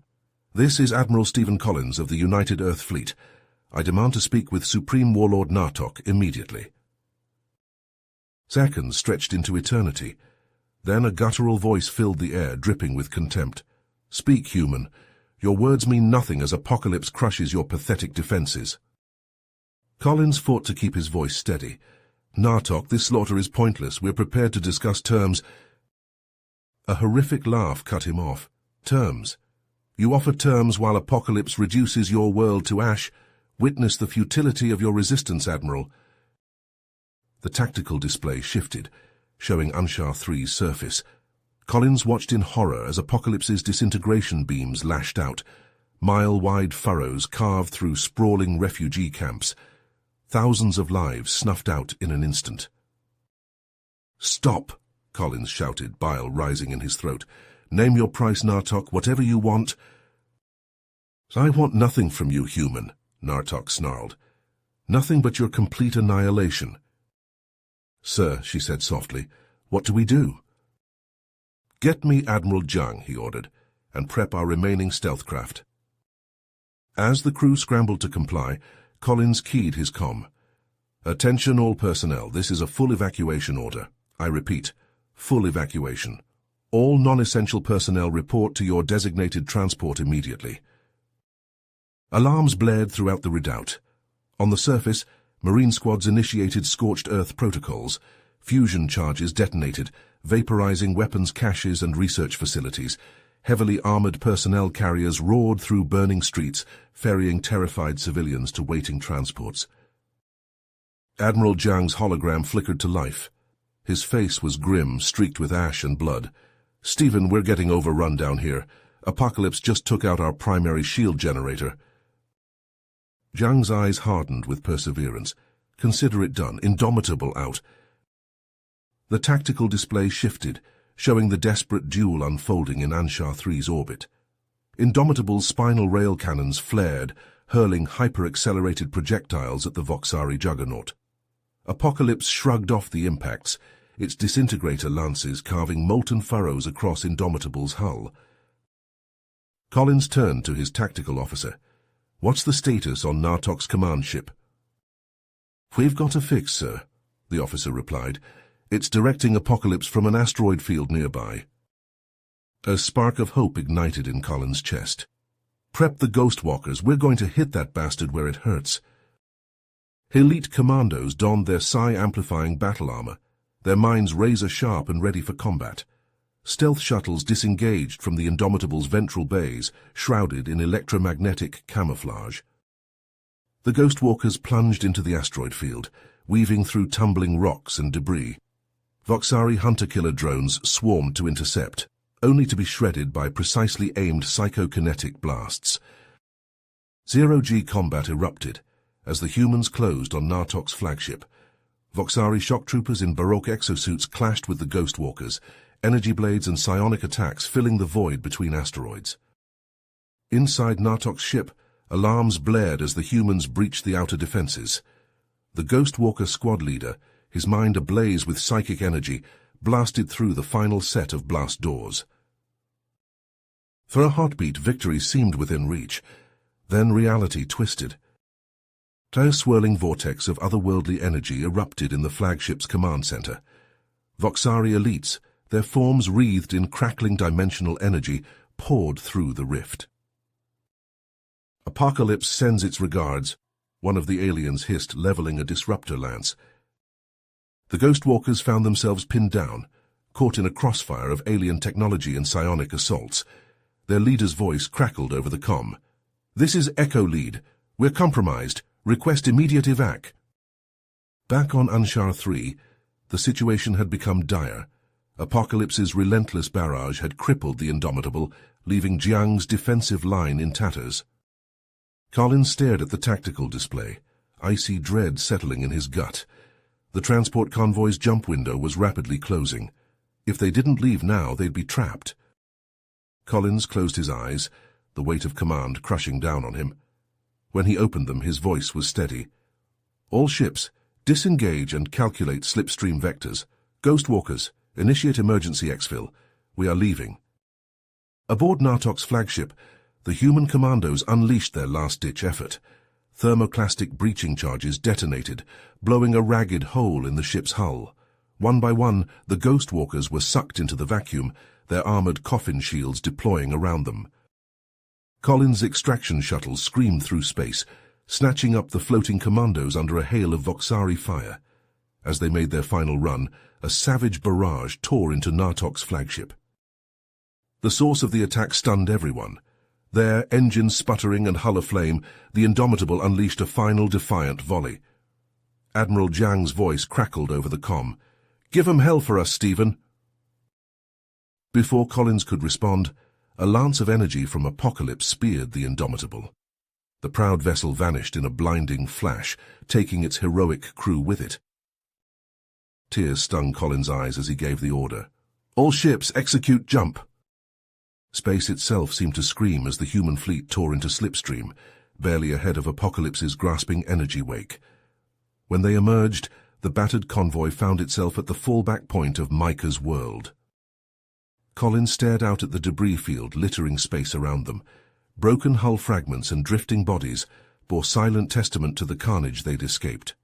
All around, the crews of other redoubt fleets watched in shocked silence as the refugees from Anshar 3 limped into formation. A junior officer approached, datapad in hand. "Sir, preliminary casualty reports." Collins took the pad, his hands shaking. The numbers staggered him. Over 70% of Anshar's population gone. The industrial and military capacity of the redoubt utterly destroyed. And there, at the bottom of the list, Admiral Jiang confirmed killed in action. Collins let the datapad fall to the deck. He wanted to scream, to rage against the injustice of it all. Instead, he forced himself to look out at the assembled fleet. These were the survivors, the ones he'd managed to save. But even as that small comfort settled in, a chill ran down Collins's spine. This wasn't over, not by a long shot. "Sir?" Nakamura's voice was barely above a whisper. "Long-range sensors are picking up Voxari scout signatures. They've found us." Collins nodded grimly. In his mind's eye, he could almost see the inexorable advance of Nartok's inevitable war host. The monster was coming for them. Here at Micah's world, humanity's depleted strength had rallied for what might be its final stand. Collins straightened his uniform, pushing aside his exhaustion and grief. There would be time to mourn later. For now they had a war to fight. Collins stood on the bridge of his flagship, the Aurora, his eyes fixed on the tactical display. The swarm of red icons representing Nartok's forces crept ever closer to Micah's world. "Status report," he barked. Lieutenant Nakamura's fingers flew across her console. "Repair crews are working around the clock, sir. We've patched up 60% of our battle damage, but we're running low on nanite gel." Marine Captain Reyes reports the new recruits are green, but they're learning fast. They've run combat sims non-stop for the past 72 hours.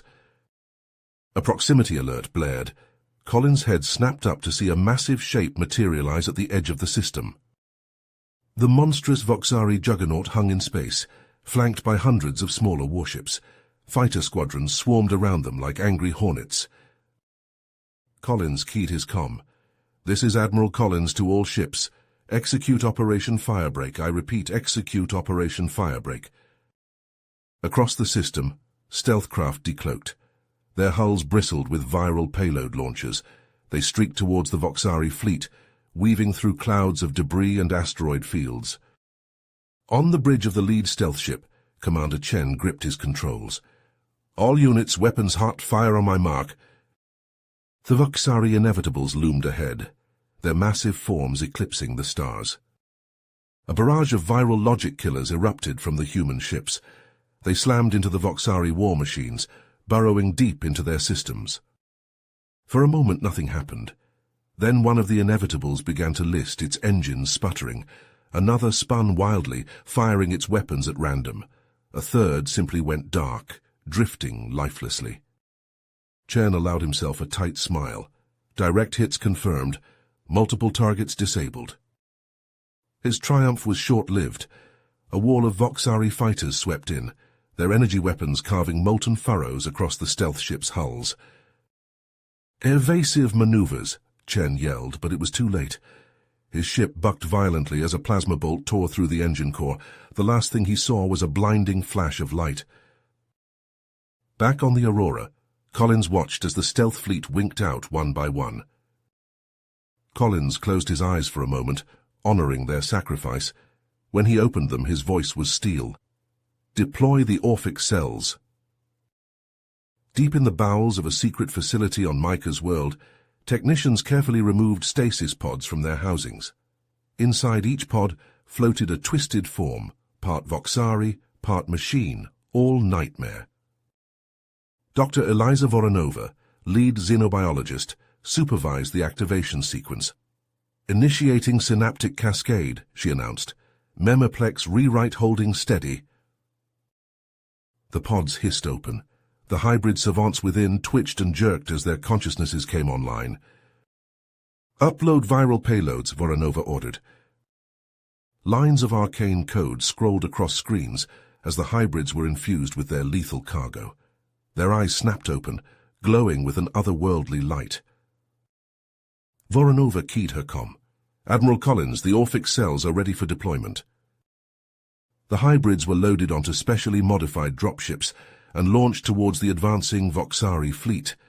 As they neared their targets, the savants began to scream. It was a sound that defied description, part electronic shriek, part psychic assault. Voxari war machines began to malfunction. Entire squadrons of fighters plummeted from the sky, their pilots' minds shattered by the hybrid onslaught. For a brief shining moment, it seemed the tide might turn. Then Apocalypse itself entered the fray. Its massive form shrugged off the psychic assault like raindrops. Lances of pure entropy lashed out, vaporizing the dropships and their deadly cargo. Collins watched in mounting horror as the Voxari juggernaut smashed through their defensive line. Micah's planetary shield flickered and died as Voxari scourers tore apart its energy matrix.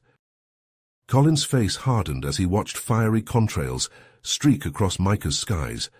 The sound of distant explosions reached even the Aurora's bridge as antimatter warheads detonated across the planet's surface. "This is Admiral Collins to all ships," he broadcast. "Initiate full civilian evacuation. I repeat, full civilian evacuation. All combat-capable vessels, form up on me. We're going to buy those transports time to escape." As the Aurora's engines flared to life, Collins stared out at the approaching Voxari armada. He knew the odds. He knew this was likely a one-way trip. But as long as there was breath in his body, he would fight to save every last human he could. Collins gripped the command console, his squeezing hard. "All ships, this is it. Execute Operation Blindside."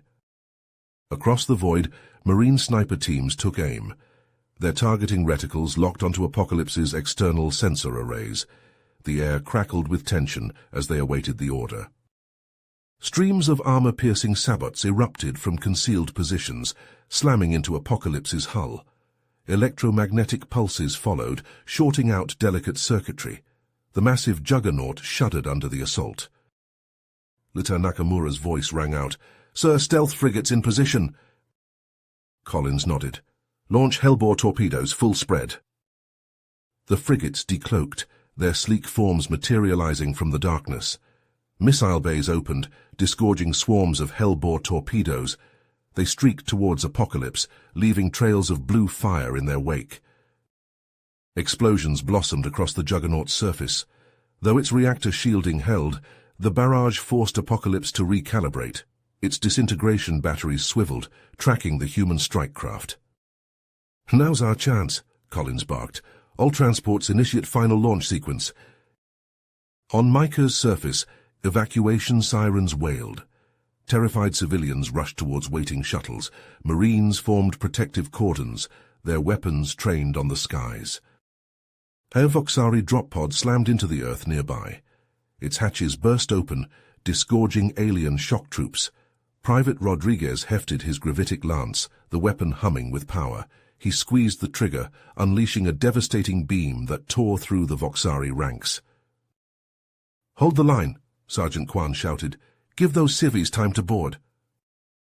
In orbit, the battle reached fever pitch. Human gunships and Voxari fighters danced deadly ballets, their weapons fire painting the void. Flak bursts and cluster munitions detonated in dazzling chains. Aboard Apocalypse's command deck, Warlord Nartok snarled, "Obliterate those transports, no human escapes." Voxari boarding craft punched through the refugee fleet's defenses. Shock troops poured into HAB modules, their energy blades carving through bulkheads. On the planet below, Admiral Jiang stood in his underground bunker. His face was grim as he input the final authorization code. "May God forgive us," he whispered. The first tectonic detonators triggered. The ground heaved and buckled. Fissures split the earth, swallowing entire Voxari battalions. Magma geysers erupted, incinerating dropships caught in their path. Apocalypse listed dangerously, its dimensional anchors destabilized by the planetary convulsions. Collins saw his chance. "All ships, prepare for slipstream jump." With a final agonized groan, Micah Prime tore itself apart. The shockwave engulfed the system, obliterating everything in its path. Collins' command ship led the ragged remains of humanity's fleet into the slipstream, narrowly escaping annihilation. They emerged at Hades' Gate, battered and scarred. Collins stumbled from his lander onto the asteroid's dusty surface. His legs trembled, threatening to give way. A squad materialized before him, his ghost walkers. In their midst stood a bound figure, Warlord Nartok himself. Collins stared into the alien's eyes, cold fury building within him. "You," he growled, "you'll tell us everything, and then we'll end this, once and for all." Collins stood in the control center of Hades' Gate, his eyes fixed on the holodisplay showing the vast expanse of space before them. The captured Voxari warlord Nartok lay strapped to an interrogation chair nearby, his alien form twitching as Ghostwalker commandos probed his mind. "Sir, we're breaking through his defenses," reported Commander Vance, leader of the psychic squad. Sweat beaded on his brow as he pushed deeper into Nartok's consciousness. Collins nodded, his mind focused. "Keep going, we need those inevitable weaknesses." As the mental assault intensified, Nartok's body convulsed. Alien sounds gurgled from his throat, a mix of pain and defiance. Slowly, surely, his resistance crumbled. "Injecting the psychotronic virus now," announced Dr. Voronova, her steady hands guiding a needle into Nartok's neural port. The effect was immediate. Nartok's eyes rolled back, and his body went rigid. Data streams began to flow across nearby screens, schematics, tactical readouts, shield frequencies. "We've got it," Collins breathed, scanning the intel. "Get our techs on this immediately. We need that impactor, round designed yesterday." As fabrication began in the shipyards, Collins strode to the command deck overlooking the massive cannon being assembled below. The barrel stretched nearly the length of the asteroid, a testament to human ingenuity and desperation. Klaxons blared. "Sir," Lieutenant Nakamura's voice rang out, "Voxari signatures detected. They've found us." Collins watched as the first wave of fighter bombers screamed into view, their energy weapons lashing out at Hades Gate's outer defenses. "All batteries, open fire," he ordered. The asteroid shuddered as its guns roared to life, filling space with streaks of plasma and railgun slugs. In the loading bay, teams of engineers worked feverishly to prep the first impactor round. Its depleted uranium casing gleamed under the harsh lights as they carefully inserted the anti-proton warhead. Collins felt the deck plates vibrate as power surged through the massive accelerator. A deafening boom echoed through the station as the hyperdense slug erupted from the barrel, streaking towards the looming form of Apocalypse. Time seemed to slow as the round crossed the void. Then, in a blinding flash, it struck home. Apocalypse's shields flared and failed, armor plating shredding away as the impactor burrowed deep into its hull. "Direct hit," Nakamura shouted, her voice thick with triumph and disbelief.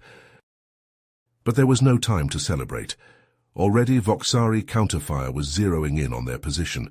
Collins barked orders as his ships moved to screen the cannon, dumping chaff to confuse enemy targeting systems.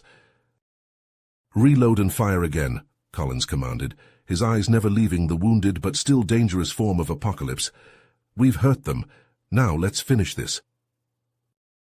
Collins' eyes blazed with intensity as he watched the battle unfold on the holographic display. "Fire!" he roared, his voice carrying across the command deck. The massive cannon of Hades Gate unleashed another salvo of impactor rounds. The hyperdense slugs streaked through space, guided by the stolen neural data from Nartok. They slammed into Apocalypse's void shields, punching through with devastating force. Secondary explosions blossomed across the Juggernaut's armored hide. Collins allowed himself a grim smile as he saw the enemy flagship falter. Collins nodded sharply. "All gunships engage. Fighter wings provide cover." Human vessels surged forward, meeting the Voxari strike craft head-on. Energy weapons flashed, filling the void with deadly light. Explosions peppered the darkness as ships on both sides fell to withering barrages. On the surface of Hades Gate, marine dropships touched down. Armored troops poured out, jetpacks flaring as they took to the skies. They clashed with Voxari shock troopers amidst fields of twisted metal and shattered rock. Private Rodriguez ignited his jump pack, soaring over a jagged outcropping. He spotted a Voxari trooper below, aiming at the mass driver's targeting array. Rodriguez dove, tackling the alien. They grappled in the low gravity, trading blows as they tumbled across the rubble-strewn ground. Back in orbit, Apocalypse shuddered under the relentless assault. Its reactor core destabilized, shields flickering and failing. Collins seized the moment. "All capital ships concentrate fire on Apocalypse's exposed hull," he ordered. Human warships brought their spinal rail batteries to bear. Lances of destructive energy hammered the Voxari juggernaut. Its armor buckled and tore under the onslaught. Suddenly, Apocalypse's reactor went critical. The massive war machine imploded, consumed by a blinding flash.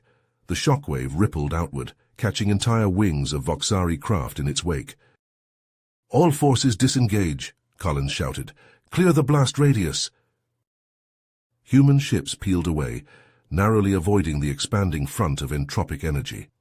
As the chaos subsided, Collins scanned the tactical display.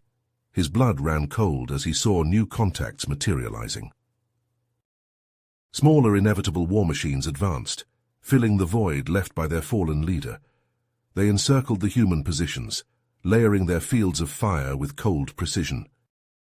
Marine artillery on Hades Gate opened up, their cyclonic implosion rounds chewing into adamantine plates. Orbital gunners joined the fray, but progress was agonizingly slow against the Juggernaut's inexorable advance. A priority alert flashed on Collins' display. His eyes widened as he took in the long-range sensor data. "Dear God," he whispered. The fabric of space-time rippled as something massive translated into the system. Gravitational shockwaves rocked Hades Gate, as the newcomer revealed itself, a moon-sized monstrosity that dwarfed even Apocalypse. "Purgatorio," Collins breathed, recognizing the Voxari's ultimate weapon of annihilation. The Extinction-class warworld advanced, heedless of the battle raging around it. Its neutronium hull gleamed balefully as banks of extinction beams and plasma resonators powered up. Alarms blared throughout Hades Gate as lethal radiation levels spiked. Collins watched in horror as his smaller ships began to wither under the assault. "We can't let that thing get any closer," he growled. His mind raced, formulating a desperate plan. "All remaining strike craft, form up on me. We're going to hit that bastard with everything we've got." As Voxari inevitables pushed the Marines on Hades Gate into an ever-tightening perimeter, Collins directed his pilots to pummel Purgatorio's flanks. Streams of hypersonic penetrators slammed into the dreadnought's shields, forcing its battle mines to divert power. Antimatter dispersal drones streaked ahead of Purgatorio, their drives burning out as they seeded its path with devastating payload. The anti-mass impactors detonated against the warworld's shielding in a carefully calculated pattern. Purgatorio's forward momentum stalled as it was forced to recalibrate. Collins saw his chance. The battered human fleet disengaged, their spinal rail cannons aligning on a single vector. Collins took a deep breath, his finger hovering over the firing key. Collins' finger pressed the firing control, unleashing humanity's final salvo. The massive rail cannons roared to life, their capacitors pushed beyond safe limits. Hypervelocity slugs streaked across the void, a hail of metal and fury aimed at Purgatorio's heart. "All ships maintain fire," Collins barked into the comms. "Don't let up." The battered human fleet poured everything they had into the assault. Cruisers vented plasma from ruptured coolant lines as they pushed their weapons to the breaking point. Frigates' hulls glowed red-hot structural integrity fields, flickering as they redirected power to their guns. The concentrated firepower slammed into Purgatorio's shields. For a moment, hope flared in Collins's chest as he watched the dreadnought's defenses buckle under the onslaught. Armor plates peeled away, venting atmosphere and debris into space. A blinding light erupted from Purgatorio's stern. Collins squinted, his tactical display flickering as it struggled to process the energy readings. Horror dawned as he realized what was happening. It was too late. The weaponized plasma wake lashed out, engulfing the human fleet in a maelstrom of annihilation. Collins watched helplessly as ship after ship disintegrated, their hulls unmade at the atomic level. Alarms blared throughout his flagship as systems failed catastrophically. The bridge erupted in chaos, officers shouting damage reports that were cut short as bulkheads ruptured.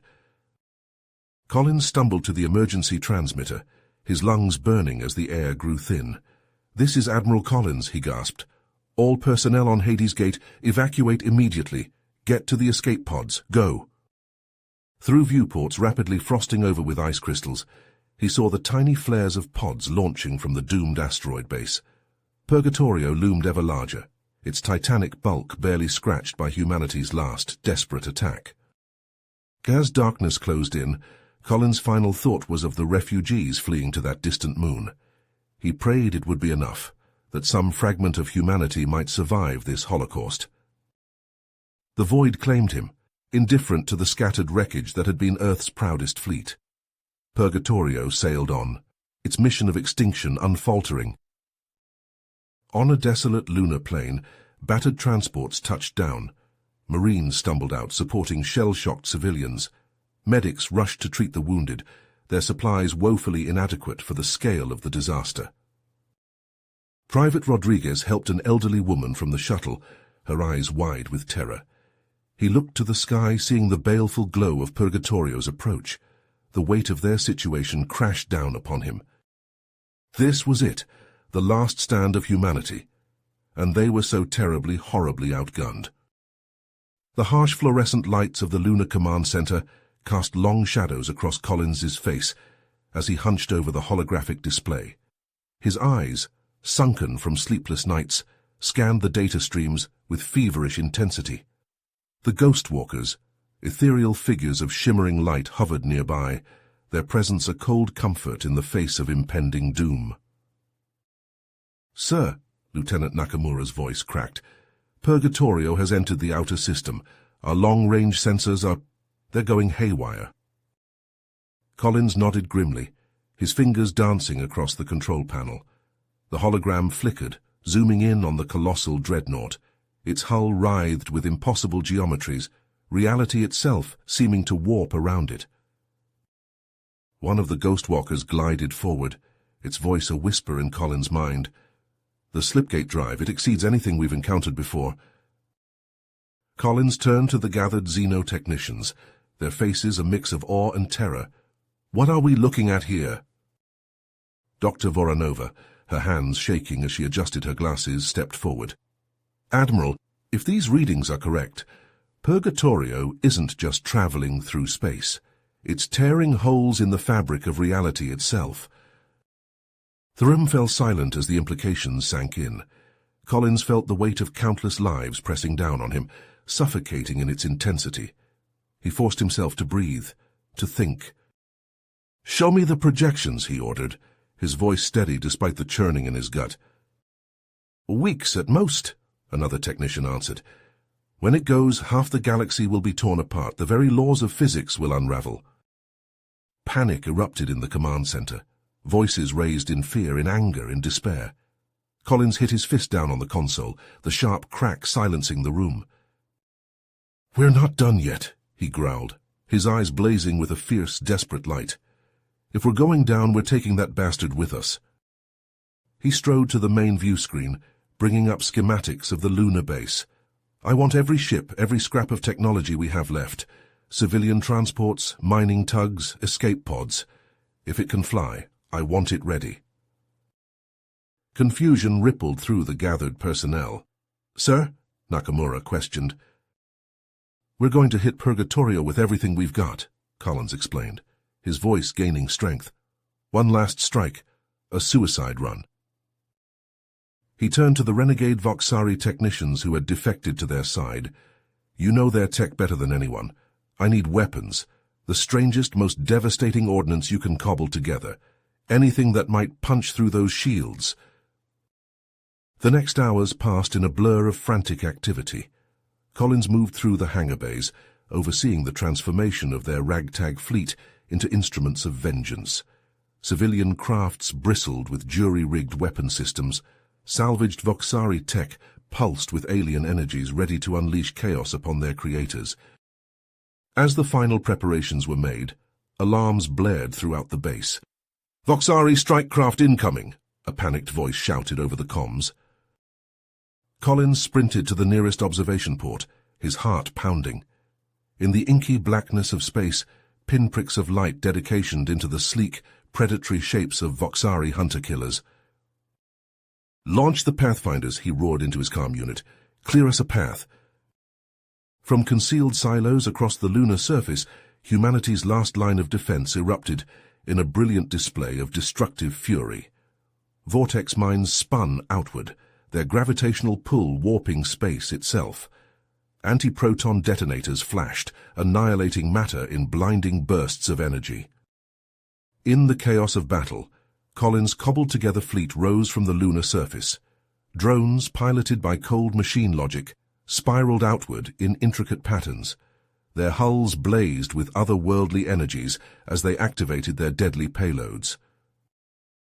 The void between the moon and Purgatorio became a maelstrom of light and fury. Voxari interceptors vanished into yawning rifts in space-time, swallowed by forces beyond comprehension. The dreadnought's titanic shields buckled under the assault, layers of protection sloughing away like dead skin.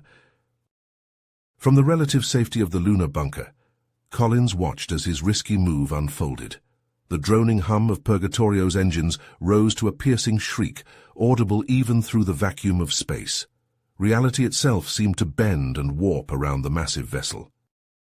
"We've breached their outer defenses," Nakamura shouted, her voice thick with disbelief. "The drones are penetrating to the core." Collins leaned forward, his breath fogging the reinforced glass of the observation slit.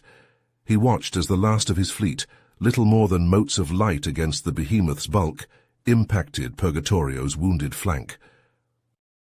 For a moment, nothing happened. Then, with a silent flash that seared itself into Colin's retinas, the dreadnought's singularity core ruptured. The universe held its breath. Then, with a violence beyond imagining, existence itself began to unravel. If you finished this story, please subscribe and like the video. Then leave a comment that says, "I liked the story," and I will heart every single one of them. It really helps me. Thank you for your time.